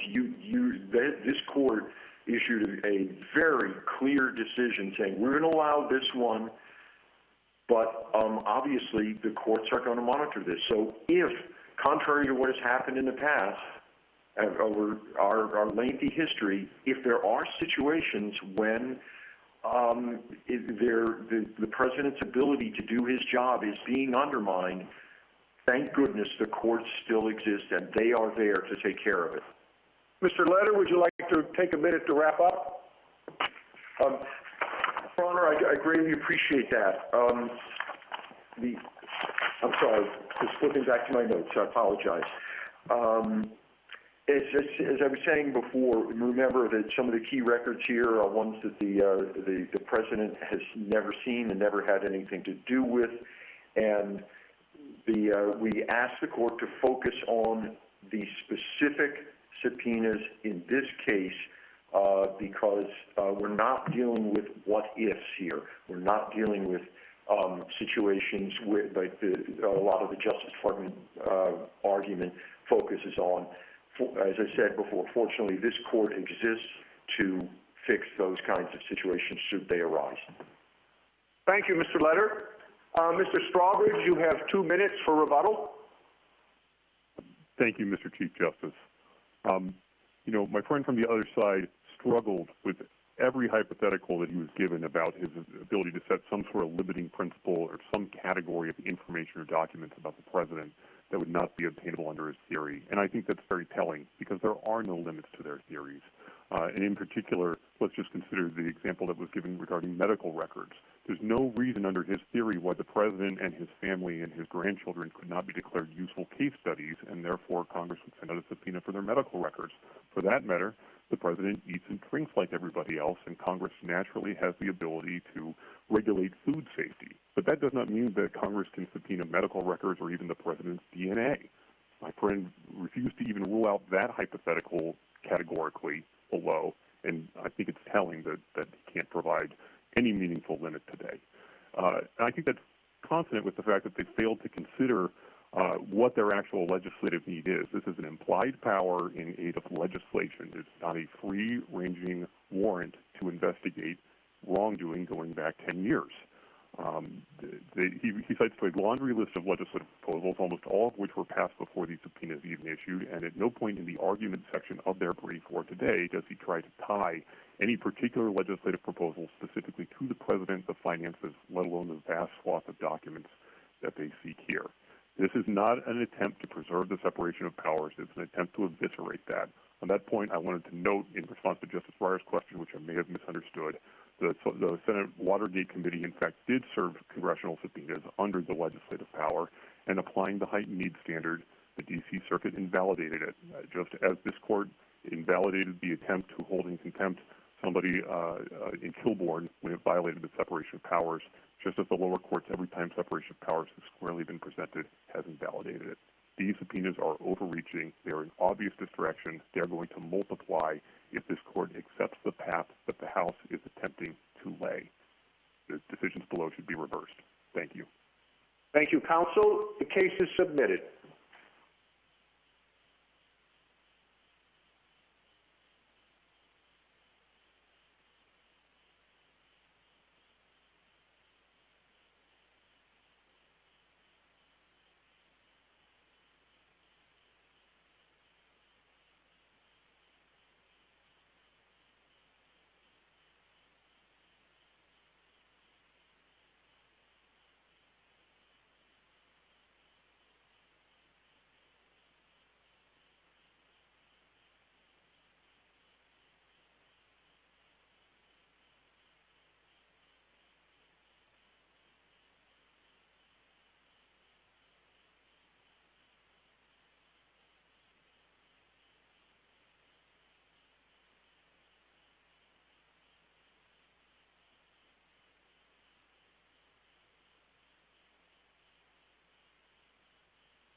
We'll hear argument next in case 19-635, Donald Trump versus Cyrus Vance. Mr. Sekulow? Thank you, Mr. Chief Justice, and may it please the court. No county district attorney in our nation's history has issued criminal process against the sitting president of the United States, and for good reason. The Constitution does not allow it. Temporary presidential immunity is constitutionally required by Article 2, and accordingly, the Supremacy Clause defeats any authority the DA has under state law adds to the president. The Second Circuit is wrong and should be reversed. If not reversed, the decision weaponizes 2,300 local DAs. An overwhelming number of them are elected to office and are thereby accountable to their local constituencies. The decision would allow any DA to harass, distract, and interfere with the sitting president. It subjects the president to local prejudice that can influence prosecutorial decisions, and to state grand juries who can then be utilized to issue compulsory criminal process in the form of subpoenas targeting the president. This is not mere speculation. It is precisely what has taken place in this case and with the subpoena we challenge. In the argument just concluded, we asserted that the subpoenas did not serve a legitimate legislative purpose, and they were burdensome. Yet the DA copied almost verbatim the House Oversight Committee subpoena with an additional 13 words which seek the president's tax returns. How revealing. The exact same language utilized by two congressional committees would subsequently be copied by the New York County District Attorney, covering the exact same documents and sent to the exact same recipients, yet purportedly for two completely different reasons. Under Article 2, or the heightened scrutiny standard under Nixon, the subpoena we challenge today cannot survive. As the Second Circuit concluded and the DA represents, the president's being investigated for potential criminal violations in a state grand jury proceeding with a local DA issuing coercive criminal process against the president. This he cannot do. Thank you, Mr. Chief Justice. Counsel, for all that, you don't argue that the grand jury cannot investigate the president, do you? We did not seek to have an injunction, as was the case involving Vice President Agnew, in enjoining the grand jury. We have targeted the utilization of the temporary immunity here to the subpoena. That's correct. Well, in other words, it's okay for the grand jury to investigate, except it can't use the traditional and most effective device that grand juries have typically used, which is the subpoena. You can't use a subpoena targeting the president. And under his Article 2 responsibilities and the Supremacy Clause, that is our view would be inappropriate and unconstitutional. So we have not challenged the... And I don't understand your theory in terms of distraction and all that would seem to go much farther than resisting the subpoena. I don't know why you don't resist the investigation in its entirety, or why your theory wouldn't lead to that. Well, our position is that criminal process against the president, and that's what we're talking about, that's what's before the court. Criminal process targeting the president is a violation of the Constitution. We did not seek to enforce an injunction or seek an injunction against the grand jury investigating the situation with the president. You focus on the distraction to the president, but I don't know why in Clinton versus Jones we were not persuaded that the distraction in that case meant that discovery could not proceed. And there are different things that distract different people, but I would have thought the discovery in a case like Clinton versus Jones, even though civil, would be distracting, as you argue the grand jury proceedings are here. Well, Clinton versus Jones, of course, was in federal court. This is in state court. Clinton versus Jones was a civil case. This is a criminal case. And as this court noted on page 691 of its opinion, if in fact the Clinton versus Jones case had originated in a state court proceeding, it would raise different issues than separation of powers, concerns over local prejudice. And in footnote 13, this court said that any direct control by a state court over the president may implicate concerns that are different than the interbranch disputes under separation of powers. So it would be Ms. Thomas? Yes, counsel. Just a couple of questions. I'm interested in whether or not you can point us to some express language either at the founding or during the ratification process that provides for this immunity? Well, there's a couple. There was a colloquy between ultimately Vice President Adams and Senator Ellsworth, where they talked about process against the president, and they took the position that any process against the president would be constitutionally problematic. Thomas Jefferson, of course, wrote in the letters he had regarding subpoenas that were issued in the Byrd trial that allowing local magistrates to banter about a sitting president from north to south and east to west would interfere with the president's responsibilities. And as this court just, in the previous argument, just stated, the burdensome nature of this is categorical. It's not, you can't just look at the one subpoena. It is the potential for 2,300 DAs, or just 1% of them, 23 DAs issuing process against the president. But the concern over interference from our founding with the president's responsibilities was discussed, and that's why in the Constitution there's process to deal with it. Does it make a difference when a subpoena goes to a third party? Certainly not here. Number one, the respondents have either forfeited or waived it. They have conceded in their brief that they are seeking the president's documents. These are the president's documents. He is the real party in interest, and he has the burden, including review with his counsel over any existing privileges and what these documents might entail. Thank you. Thank you, Justice Thomas. Justice Ginsburg? We have said in the grand jury context that the public has a right to every man's evidence. Is it your position that that is saved for the president, every man's evidence, save for persons protected by privilege? And there is no privilege involved here. These are non-privileged, non-confidential papers. So is the grand jury right to every man's evidence exclusive of the president, every man except the president? That's one question. And then I wanted you to answer specifically. Paula Jones has held that the president was not immune from civil suits for conduct occurring before he took office. If Paula Jones had sued in state court rather than federal court, would Clinton have had absolute immunity? Well, to the second question first, if I might, Justice Ginsburg, this court in Clinton against Jones said that if the case was brought in state court, it would raise different issues of concerns over local prejudice. It was different than the separation of powers issues at play. It was issues involving the Article 2 and the Supremacy Clause. So the court said that on pages 691 and footnote 13. With regard to every man's evidence, this court has long recognized that the president is not to be treated as an ordinary citizen. He has responsibilities. He is himself a branch of government. He is the only individual that is a branch of government in our federal system. So our position is that the Constitution itself, both in structure and text, supports the position that the president would be temporarily immune from this activity from a state proceeding while he is the president of the United States. Justice Breyer? Every man's evidence excludes the president.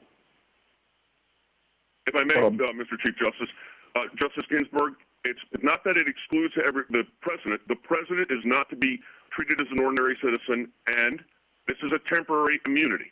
This is for while the president's in office, and we think that is required by the Constitution. Thank you. Justice Breyer?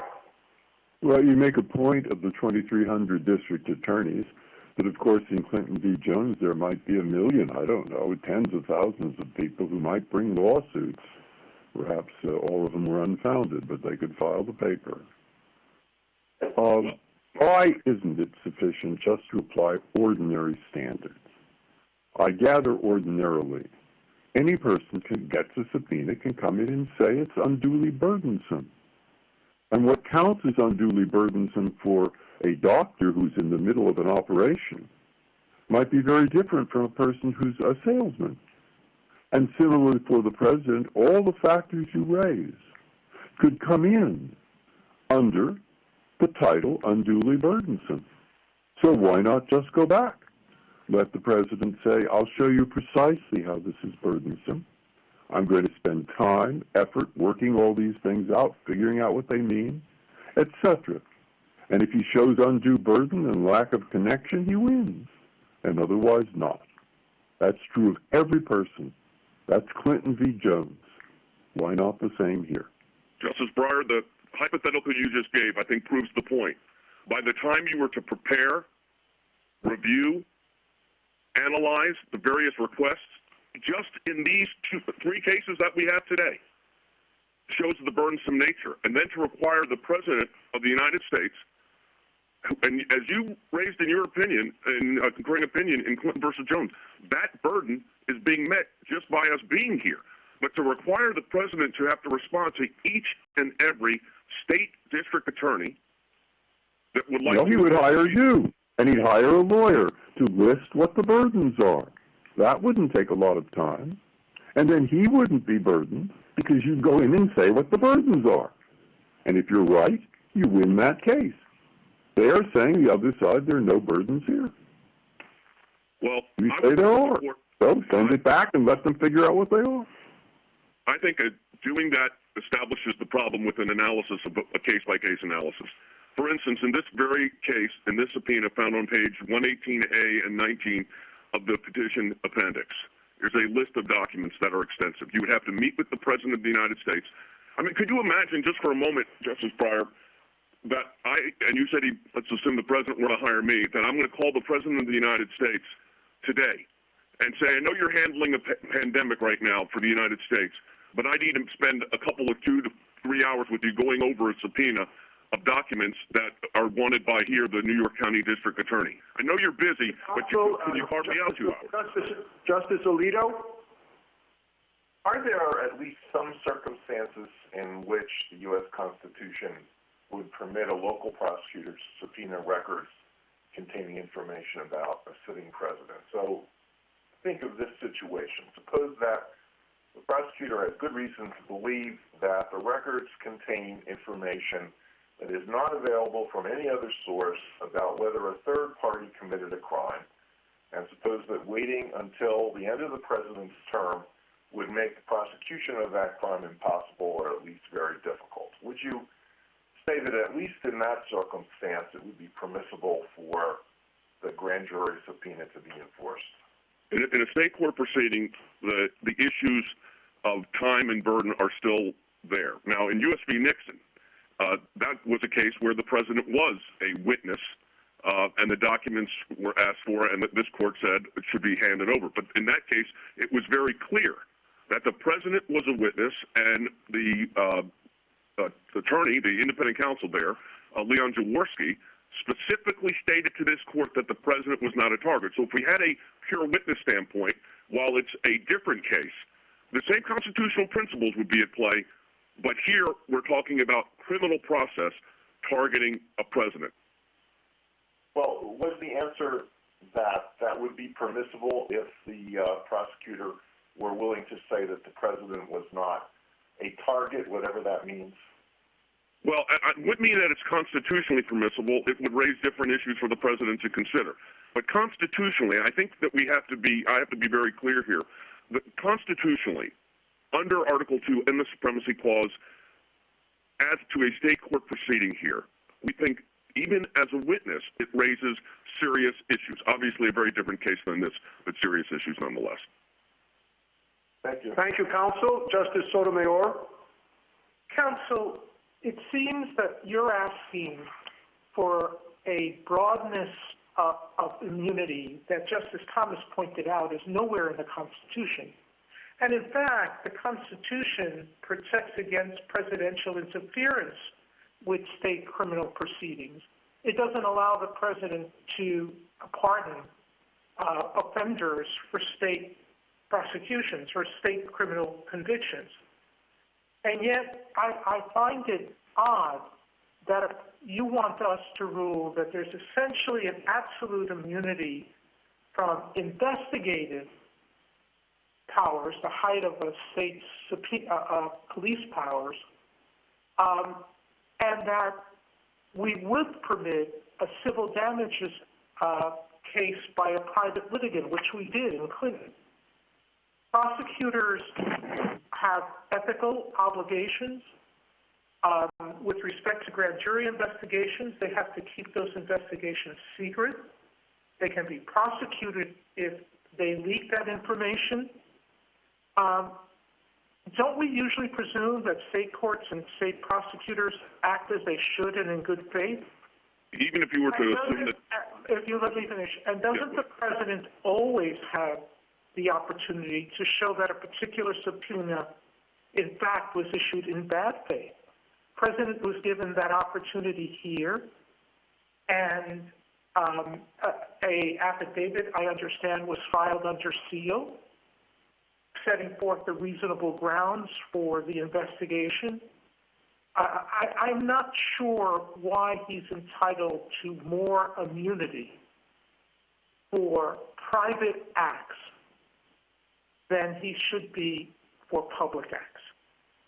Well, he's the President of the United States. He is a branch of the federal government. We only give judicial officers and congressional officers immunity for acts within their official capacity.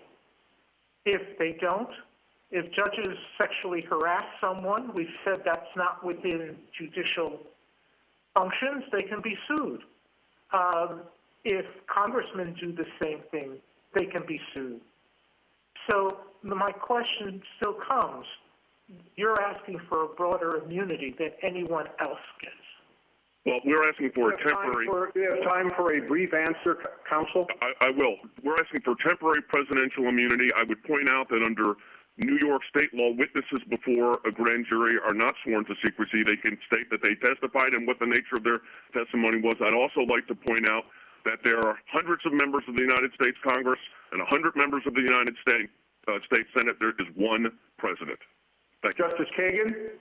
So, Mr. Secretary, you've said that a number of times and made the point, which we have made, that presidents can't be treated just like an ordinary citizen, but it's also true, and indeed a fundamental precept of our constitutional order, that a president isn't above the law. From our first days, Chief Justice Marshall told Thomas Jefferson that he could be subpoenaed, he could be examined as a witness, he could be required to produce papers. And so I guess going back to Justice Breyer's question, why isn't the way to deal with these two things, that the president is special, but that the president is like an ordinary citizen in that he's subject to law, is to say the president can make these usual objections that a subpoena recipient can make about harassment or about burden, and the court, in reviewing those, of course, should take seriously the president's objections and treat those with a certain kind of sensitivity and respect due to somebody who is a branch of government. Why isn't that the right way to do it? For two reasons. First, and I think the case here is the perfect example, here the district attorney copied verbatim the House Oversight Committee and Ways and Means Committee subpoena verbatim. So, and we were just discussing in the previous case the nature of that burden. For counsel, the president hiring counsel, for each time he could be subpoenaed as a witness, or in this particular case as a target, would raise a serious impact on the president's Article 2 functions. So we think a categorical approach, and it's very specific here, state process as to the president, targeting the president's documents in a criminal proceeding should be prohibited. Justice Gorsuch? Counsel, I'd like to return to the question of Clinton versus Jones and how you would have us distinguish it. Yes, it took place in federal court, but it was a civil case, and as has been pointed out, there could have been multiple versions of that in multiple different districts across the country. So what's different about that? How do we avoid the conclusion there that the president wasn't subject to some special immunity, but here is? I think the nature of the case that we're dealing with here is not in a vacuum itself. There are other cases that the president is dealing with at the same time. So what may have been a situation for President Clinton with a lawsuit, we have multiple litigation going on, including with the New York Attorney General. So I think the Supremacy Clause issue and the Article 2 issue here is pronounced, as this court alluded to, in Clinton against Jones, for that very reason, this idea that local prejudice would impact the president. So the idea that we would wait until there's more of these, we're already here on 4 subpoenas, or 3 subpoenas, 3 cases, involving multiple subpoenas much of which covers the same documentation. So I think it in fact, Justice Gorsuch, just proves the point. We're here because the House has asked for documents that now the district attorney is asking for. So we are seeing that in real time, the burdensome nature of what's happening here. How is this more burdensome, though, than what took place in Clinton versus Jones? I guess I'm not sure I understand. Well, I mean, there's a big distinction between a defendant in a civil case and a principal in a criminal case here by the state district of the local Let me stop you there. Yes, they sought the deposition of the president while he was serving. Here, they're seeking records from third parties. But they're his records from third parties, Justice Gorsuch. The third party is simply the agent custodian of the president's tax returns on the president's statement of financial conditions. So these are the president's documents that they're asking. And what's to stop them from seeking a deposition of the president, or, for that matter, asking the president to appear before a grand jury? Because if the official versus unofficial was the deciding factor, and our view is that the initiation of process here interferes with the president's official duty, but if there was going to be this unofficial-official distinction put in place, well, then what stops the local district attorney from having the president testify, having the president tried? Justice Kavanaugh? Thank you, Mr. Chief Justice, and good afternoon, Mr. Sekulow. Good afternoon. Just following up on Justice Gorsuch, just explain, if you can, the rationale for having one rule for criminal and another rule for civil. Just assume there's one criminal investigation, that's it. And just explain the rationale for a different rule there. Well, it's not that it's a different rule because, in this case, because it's within the context of a state proceeding, you have Article 2 concerns and it's the supremacy clause issues, as this court alluded to in Clinton against Jones, that create the issues of concern about local prejudice. But the criminal nature of it creates a burden very distinct from a civil case, to be clear. Someone that is target. Well, the idea that you are the subject or target of a criminal case being brought against you is very different than a civil suit where at the end of the day it results in monetary damages, not a loss of liberty. So there's a big distinction between a civil case and a criminal case in that regard, and I think that impacts the standard upon which this court should be looking at the president's temporary presidential immunity. We're talking about stopping a process targeting the president, this subpoena targeting the president. That's what we're talking about here. It is that burden that is our concern. I think the other side says that the position you're articulating is a bit more consistent with Justice Breyer's concurrence in Clinton versus Jones than with the majority opinion. In his concurrence, he said that judges hearing a private civil damages action against a sitting president may not issue orders that could significantly distract a president from his official duties. It's pointed out that that language was not in the majority opinion. What do you think about how we should assess that? Well, I think civil discovery versus criminal processes are two very distinct processes.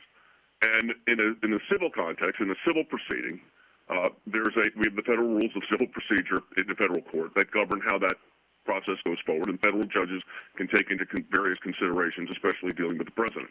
This is a state proceeding initiated by the local district attorney against the sitting president of the United States.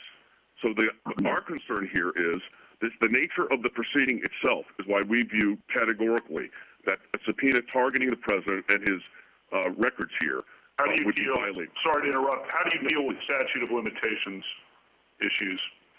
Well, the statute of limitation issues, of course, are decided under New York state law, and under New York state law, there would be procedures that could be utilized if, in fact, the DA were to elect to start a process like that, or if there were to eventually be action. But I need to say something. Thank you, counsel. Thank you, Mr. Chief. General Francisco? Mr. Chief Justice, and may it please the court. At a minimum, a local prosecutor should have to show he really needs the president's personal records to subpoena them for two reasons.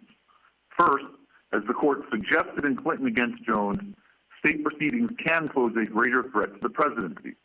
The 2,300 prosecutors across the country necessarily place more emphasis on local interests than national ones. A special needs standard ensures that federal courts balance the prosecutor's local need for information against national interests, including the president's need to do his job. Second, ordinary grand jury rules are not designed to protect Article II interests. That's why in Nixon, the court held a federal prosecutor had to show a demonstrated specific need for the information sought. A local prosecutor should at least be required to meet the same standard. As the court has repeatedly said, in no case of this kind would a court be required to proceed against the president as against an ordinary citizen. And here the district attorney hasn't tried to meet the special needs standard. General Francisco, we just heard Mr. Sekulow argue in favor of an absolute standard, no circumstances, no how. Your position is that, as you say, at a minimum, the special needs test must be met. Of course, Mr. Sekulow is representing Mr. Trump. You're representing the United States. You're arguing for a more flexible standard. So what was wrong with Mr. Trump's position? Your Honor, I actually think that Mr. Sekulow makes a very strong argument on the immunity issue. We just don't think it's one that the court needs to address, at least until the prosecutor argues and attempts to meet the special needs standard. Here, since the prosecutor hasn't argued and isn't arguing before this court that he meets the special needs standard, there's no reason for the court to address the broader immunity question, and it's the court's ordinary processes to try to avoid those broader and more difficult questions when possible. And here we think that the special needs standard would fully resolve this case at this stage of the proceedings. Well, in a typical case with adequate allegations to say that the standard's implicated, you would say that it goes before a court, and the court will examine whether or not the criteria you talk about, which I gather is the test under Nixon, are met. And under Mr. Sekulow's standard, that would not immediately go before the court. He was looking for a ruling from us saying that he's absolutely immune, so the court would have no business addressing such a case. That's a very significant difference. Well, Your Honor, I think that in both instances, the argument would be available to an article. You would be able to make that argument to an Article II federal court under our argument if the court found that the prosecutor hadn't met the Nixon special needs standard. It wouldn't need to address the broader immunity question. If it did find that the district attorney met the special needs standard, it would have to then address the broader immunity question. And all we are saying is that unless and until the special need issue is addressed at the threshold, there's no need to address the broader immunity question in this case. Thank you, counsel. Justice Thomas? Yes, General Francisco, you mentioned the level of threat to the president or burden on the president. How do we determine that when it's too much? Well, Your Honor, here I think there are a couple of things that you can take into account. First, the fact that we're in state court I think is quite significant. Local prosecutors are necessarily going to put more emphasis on local interests than national ones. It simply reflects the manner in which they rise to office through elections by local, relatively homogenous political communities. And in New York State, I would also add that the trial court judges are elected in a similar way. So there you've already got this risk of local prejudice. And so what the special needs standard does is that it ensures that there's a federal court that's available to balance the local interests against the national ones, including the president's need to do his job. And then secondly, it also has to do with the ordinary grand jury rules that would apply to a local prosecutor exercising his authority. Those rules were not designed to, and they're not sufficient to protect Article II interests, since under ordinary grand jury rules, a district attorney never has to make a particularized showing of need. Instead, the burden is on the witness to show that the subpoena can have no conceivable relevance to any plausible subject of an investigation. Now, that is a perfectly appropriate standard in the ordinary case, but the reason why Nixon applied the special needs standard above and beyond the ordinary rules of criminal procedure was because the court recognized that the president is the sole person in whom all Article II powers are vested, and so he is entitled to a measure of protection above and beyond the ordinary rules, and the special needs standard is one of those measures of protection. To point back to Justice Breyer's very persuasive concurrence in Clinton against Jones, I think Justice Breyer correctly predicted that this court would need to develop special protective procedures precisely for the president in the context of litigation like this. Justice Ginsburg? You stress that the states are subordinate sovereigns and they are subject to the Supremacy Clause, but you don't give any credit at all to the 10th Amendment and the reserve powers of the state. That's one question that I have. And as far as the impact of the president is concerned, I think there's no case more dramatic than the Nixon tapes. Devastating impact on the president. He resigned from office, but yet that was okay. So I really don't get it. So, Your Honor. Yes? So, Your Honor, in terms of the 10th Amendment, all we're saying is that Article II vests all executive power in a single president of the United States. He is the sole person in whom all executive power is vested, and so that necessarily implies that there are limits on what others can do to unduly burden him in his ability to do his job. So all that the special needs standard does is ensure that a prosecutor really needs the president's information before he can enforce that subpoena. Since if he can't even show that he really needs the information, he's necessarily imposing an undue burden on the president and creating a serious risk of harassment. And if you multiply that by 2,300 prosecutors across the country, I think that the risk to the presidency is quite obvious. In terms of the Nixon case, we are actually arguing for the same standard that the court applied in the Nixon case, the special needs standard. We're just saying that a local prosecutor in state court should, at a minimum, be required to meet the same standard that the federal prosecutor in Nixon had to meet and show that he really does need the information that he's seeking. Since, again, if he doesn't, it's unnecessarily... The grand jury is an investigatory body. It doesn't make, at the outset, specific charging decisions while the investigation is underway. It investigates in order to determine should there be specific charging decisions. But you would have them make charging decision before they investigate, and that seems to be backwards.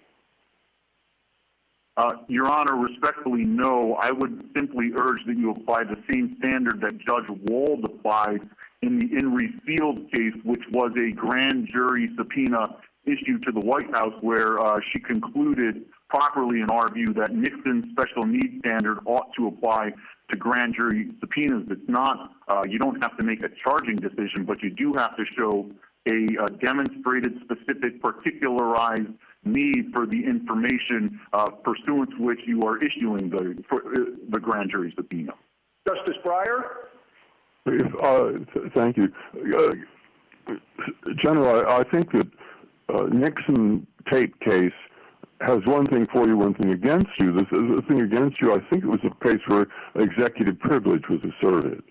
But what's for you, and I think might be more relevant, is in that case, the court said, well, there has been first a weighing of the burdensome nature, etc., a lot of other things in that, in the lower courts that have decided that it is appropriate to go forward. Now, what I don't see is why you need a special standard more than that here, the ordinary standard. You would need a decision by us that it's reviewable in federal court. I understand that. But I don't see why you have to go beyond that, where the things you're talking about would be taken into account. Your Honor, you are absolutely correct that at a minimum we would need federal court review. And in that regard, I would note that the district attorney here agrees that there are Article 2 limits on what he can do, and that those Article 2 limits are in federal court. But respectfully, I would suggest that Nixon stands for more than simply some kind of weighing of interest. Nixon applied the special needs standard, and it said that the prosecutor did, in fact, have to show a particularized need for the information. That's all that we're suggesting ought to apply. Yeah, but wasn't that in the context of assertion of executive privilege? Excuse me, Your Honor? Isn't that in the context of an assertion by the President of executive privilege?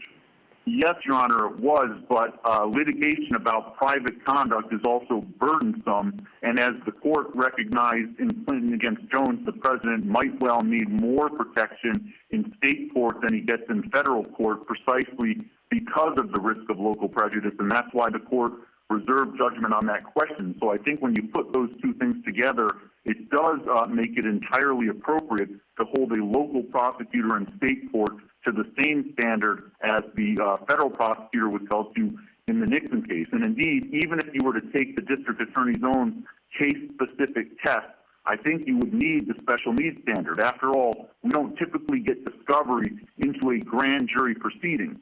So the only way to assess at the front end whether the prosecutor is issuing an unduly burdensome subpoena or issuing a subpoena in bad faith is to require some kind of showing of special needs. After all, why would a local... Justice Alito? And General, could you explain in more specific terms how you think this showing of special need would be carried out in district court?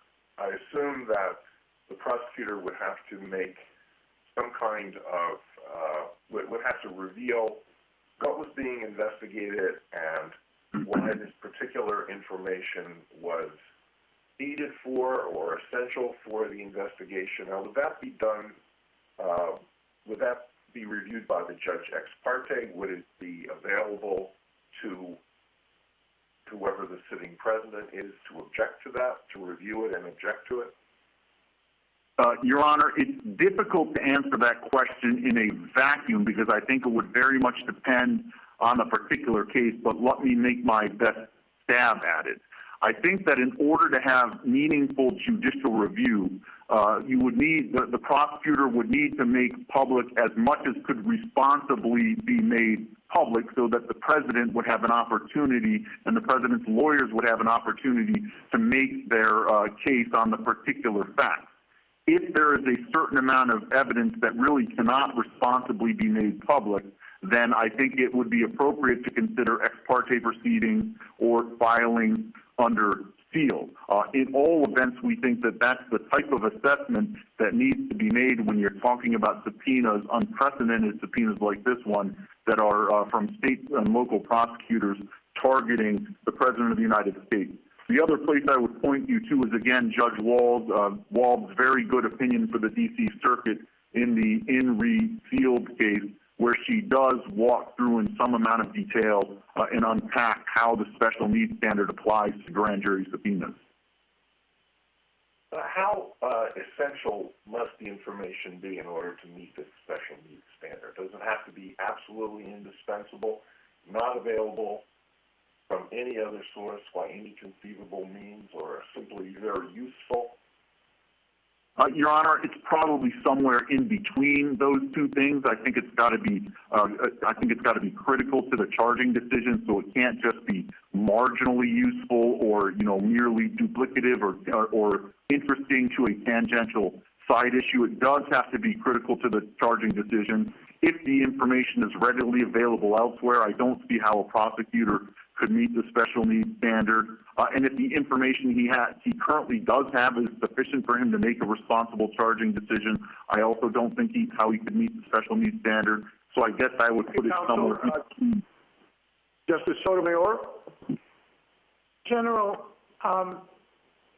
there's always danger in taking a doctrine adopted for one set of needs, and that has to do with needs that are balancing what is clearly recognized in law as executive privilege versus the needs for the proceeding at issue. and transplanting it to a situation that's totally different, where we're not talking about a claim of executive privilege, and we're not talking of executive immunity. We're talking about private activities that predated the president's tenure.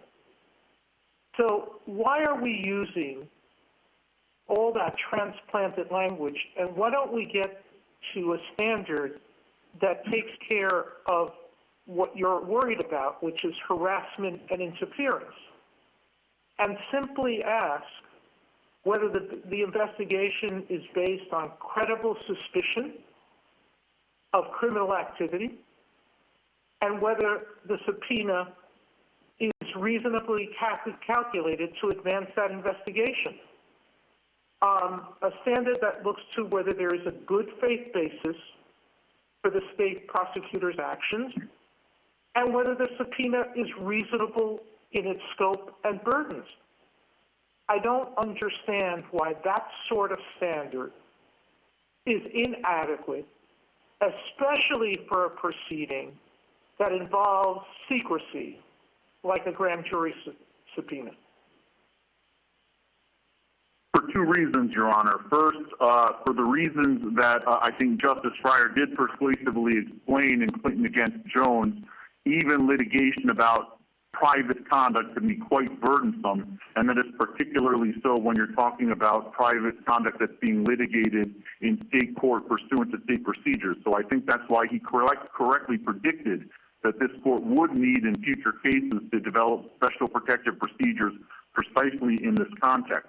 And secondly, I think that the special protective procedure that we are proposing here is necessary even under Your Honor's general approach. After all, why would a prosecutor take the unprecedented step of issuing a subpoena to the President of the United States for personal records from a local prosecutor if he can't even show that he really needs the information that he's seeking? If he can't make that showing, I think there is a pretty good reason to be a little bit suspicious.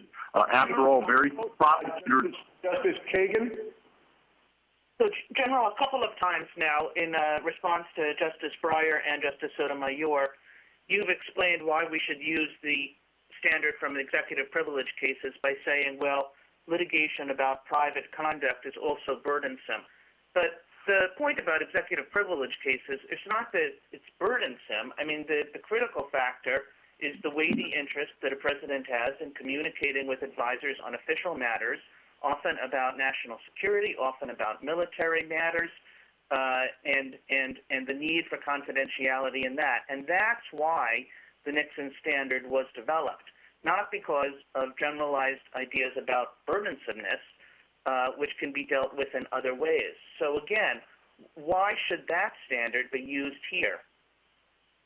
Respectfully, Your Honor, because I think that they're parallel interests. Executive privilege, you are right, is meant to protect the confidentiality of communications, but Article 2 more generally is meant to protect the president from being unduly burdened in his ability to carry out his responsibilities. And I think that's particularly necessary when you're talking about state court proceedings by the many, many 2,300 local prosecutors across the country who, again, are more responsive to local political constituencies and local interests than national ones. So I think that when you look at Article... You don't need this heightened standard in order to take account of burdensomeness. Burdensomeness is something that can be addressed in any subpoena, and I'm sure that courts, when it gets to the president and the special responsibilities of the president, will address those interests with respect, with sensitivity, especially if we tell them so.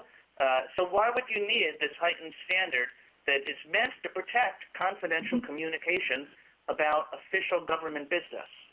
For two reasons, Your Honor. First, because under the ordinary grand jury rules, the only question as to burdensomeness is whether the subpoena has any conceivable relevance to any plausible subject of investigation and therefore is unduly burdensome. And secondly, I think that judgment has to be made by federal courts, not state courts, because state courts, like local prosecutors, are going to be more responsive to local interests. After all, in New York State, trial court judges, like the district attorneys, are elected in partisan elections. So all we're saying is that this is the type of assessment that needs to be made in federal court, and the most appropriate and easy to apply standard is the standard that you've already been applying for 50 years under the Nixon case. And we think that that is... Justice Gorsuch? Counsel, I'd like to just explore a little further how this standard that you're proposing would play out in practice. I suppose you'd have a local prosecutor saying, I'm investigating a tax infraction. And the best and maybe only evidence of that potential infraction are the tax records in the possession of the potential defendant. Why wouldn't that meet the special heightened test that you proposed in every case? And if it does, then what have we achieved? Well, Your Honor, I think it would depend on who the potential defendant is. If the potential defendant is the President of the United States, here the district attorney doesn't contest the fact that he cannot indict the President of the United States until after he leaves office. So he wouldn't be able to show that he needs the information now in order to indict the President of the United States. Of course, if the potential defendant is somebody else, then it might start looking closer to the Nixon case itself, where the special counsel was investigating a third party. And I think that would, in fact, be a relevant consideration under the special needs standard. I guess I didn't follow that last portion of it. Let's say the infraction is by a corporation or some entity. And we need the prosecutor's going to say we need these materials in order to determine whether there is an infraction. Right. Why wouldn't that qualify under your standard? I think that would certainly be a relevant thing to take into account under our standard. And if he actually met the special needs test with respect to the information and found that it was really necessary in order to bring charges against that third party, he may well meet the special needs standard, and then you'd have to address the broader immunity questions. In this particular, how much showing of a special need is required under your standard? The prosecutor says I have some reasonable suspicion that there's a tax deficiency by some entity. Is that enough? Your Honor, I think it's more than that. I think he's got to show that the information he's seeking is critical to him responsibly making a charging decision, that he can't get that information from somewhere else, and the information that he does have is insufficient. It's essentially the same standard the court applied, this court applied in Nixon, the D.C. Circuit applied in the Refield case. You know, it's not like it's a hard and fast bright line rule, but it is an administrable rule that courts have been applying for some 50 years now. Thank you, counsel. Justice Kavanaugh. Thank you, Mr. Chief Justice, and good afternoon, General Francisco. I want to follow up on Justice Thomas and Justice Kagan and really zero in on what the Article 2 interest is before we talk about what standard. And I think in Justice Breyer's concurrence in Clinton against Jones, he referred to the interest in time and energy distraction, which he drew from Nixon versus Fitzgerald, a different Nixon case, as an independent Article 2 interest that is distinct from distortion of official decision-making, which would be more the executive privilege kind of interest. Is that the Article 2 interest you're zeroing in on, or is it something else? Well, Your Honor, respectfully, I think it's both of them, and as I read Justice Breyer's opinion, he likewise understood it to be both of them. The whole idea is that Article 2 vests all executive power in a single person. And that necessarily means that others can't unnecessarily hobble or debilitate that person in his ability to responsibly carry out his duties.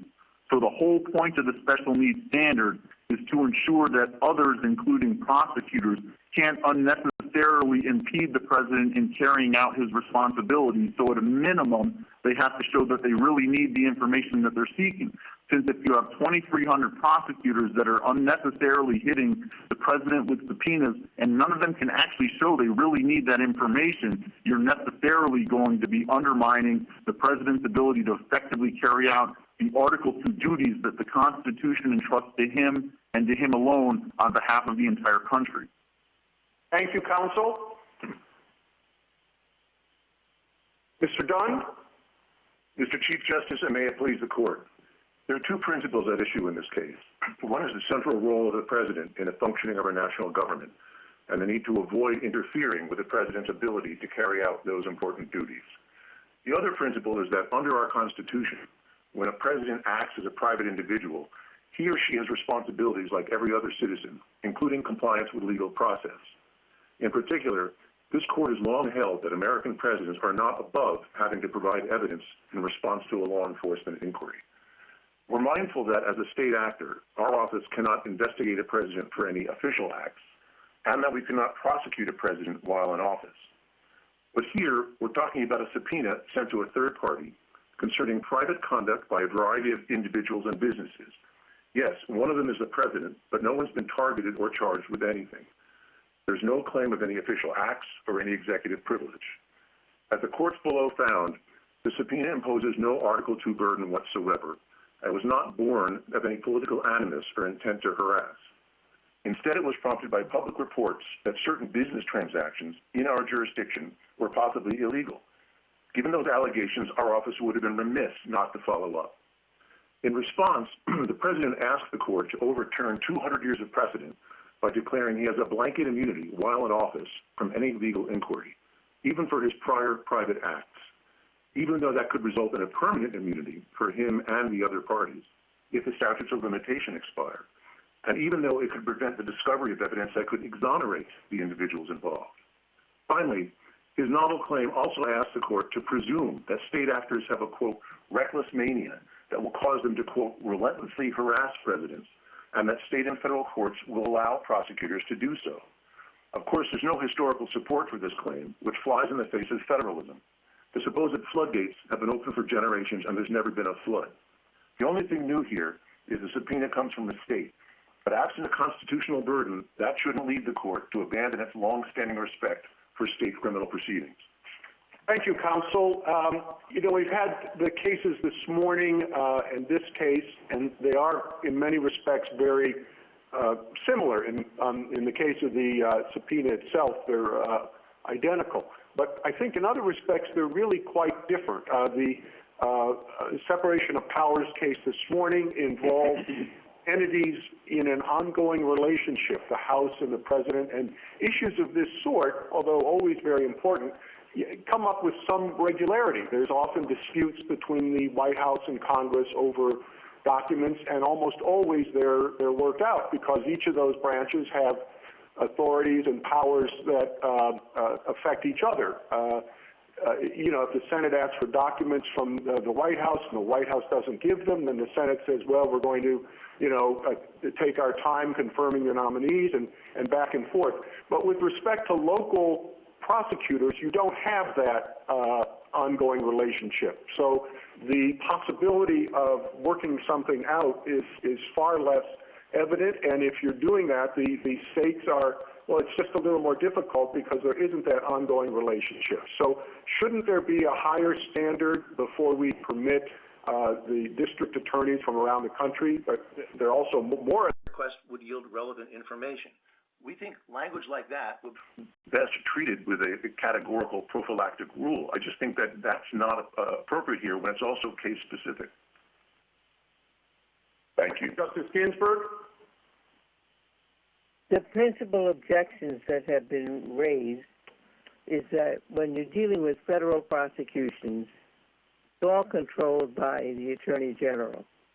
But here you have 2,300 district attorneys, each armed with grand jury subpoena power.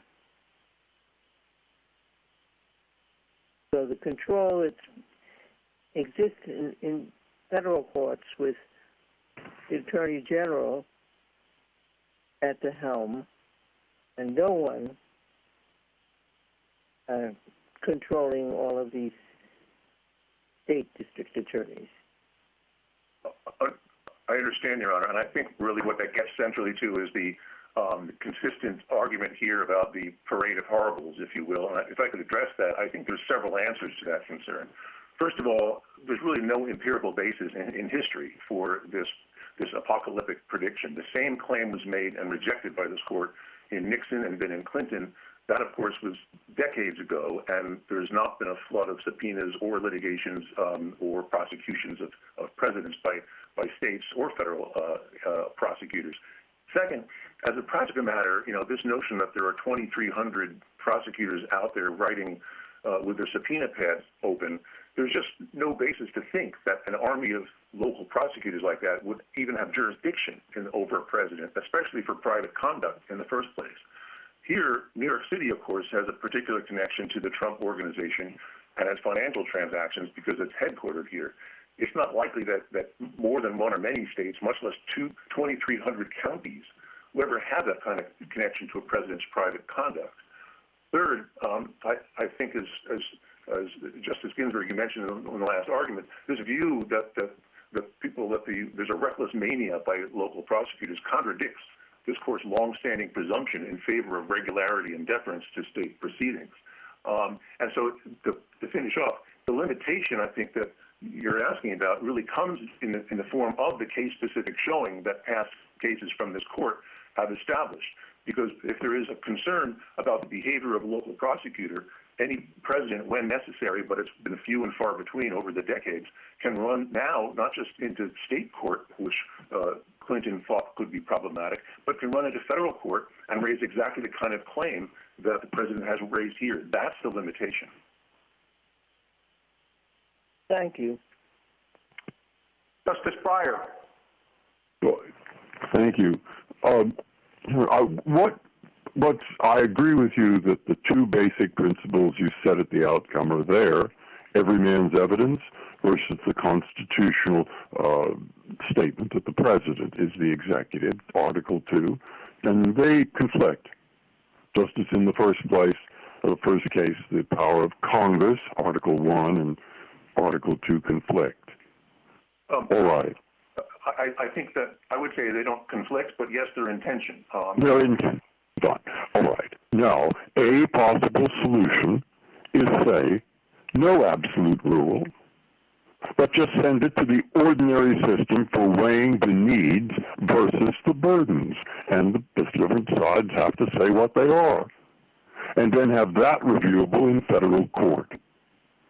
And because of the nature of it, and we could list in an opinion the kinds of things that might not be or might be relevant depending on the case. And eventually with the president, we might review it. All right, now all that would take time. The time itself would discourage prosecutors from doing this, which might be good. And time itself would encourage House, Congress, President to work things out in a non-judicial way. All right, I don't put that as being wedded to it. I want to know your reaction. Well, Your Honor, I think what you're describing is exactly what this court held in Clinton, and it's exactly, frankly, what has happened now in this case, which is, yes, in this case, the president decided to pursue his claim of immunity in federal court versus state court, which is fine and now available, I think, in the future to all presidents. But I think the fact that that is what should happen in the ordinary course and which can happen in the ordinary course is, again, the solution and the limiting principle here, because it does make it clear that there is a remedy and discourages, I would have thought, bad faith impulses by any state or local prosecutor who might harbor such an impulse, and provides an outlet that makes sure that it can't get out of control. But again, that's the beauty of the case-specific analysis. I don't think these things lend themselves to categorical prophylactic rules, and that's been the approach from this court from day one. Thank you. Justice Alito? As I understand your proposed standard, there would be available review in federal court, and the prosecutor would have to show an objective basis for the subpoena and the relevance of the subpoena to the investigation. Is that correct? Basically, under language like that, I said point 2 was a reasonable probability that will yield relevant information, but yes, that's the concept. Okay, reasonable probability.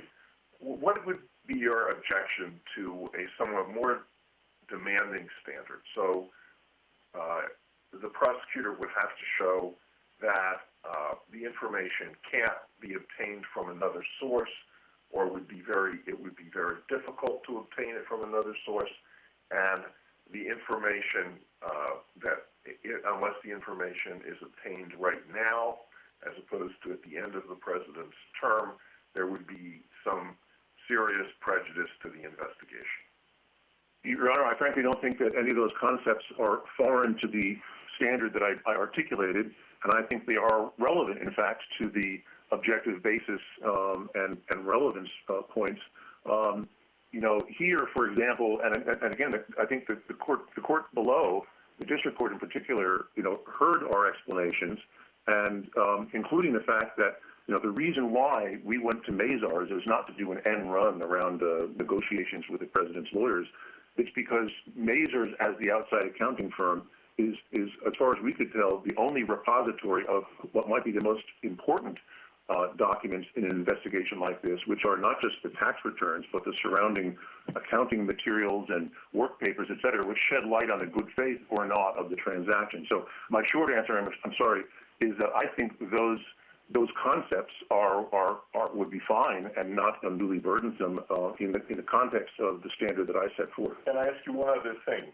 Do you think that the adjudication of this in all cases of a similar nature would depend in any way on state law and practice regarding grand jury secrecy?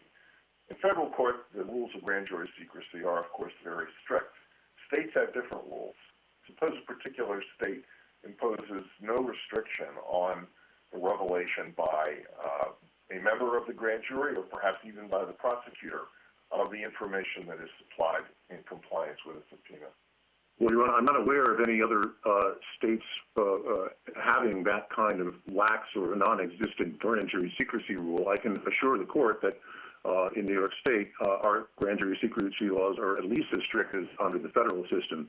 But putting that aside, if in fact the fact pattern presents to a judge the prospect that the information in fact will become public, and the president were to persuade a judge that the publication of the documents at issue would themselves impose some sort of Article II burden or other interference with his executive duties in that given state, I suppose that would be part of the case-specific analysis that the court could understand and take into account in deciding whether that there should be some limitation or even a quashing of the subpoena itself. I think that's part of the case-specific analysis.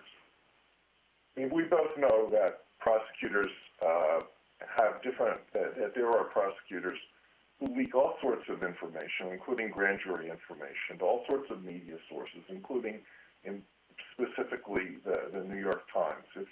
If there were showing that was a risk, would that have a bearing on this? Your Honor, it's hard for me to, I'm not aware of any kind of real pattern or practice of leaking of actual grand jury materials that are covered by grand jury secrecy. Yes, in all different kinds of offices, there are at times, leaks of status of cases and that kind of thing, but I am not aware, and our grand jury secrecy rules really prevent prosecutors, I believe, from actually turning over confidential grand jury secrecy materials to. You're not aware of this ever happening?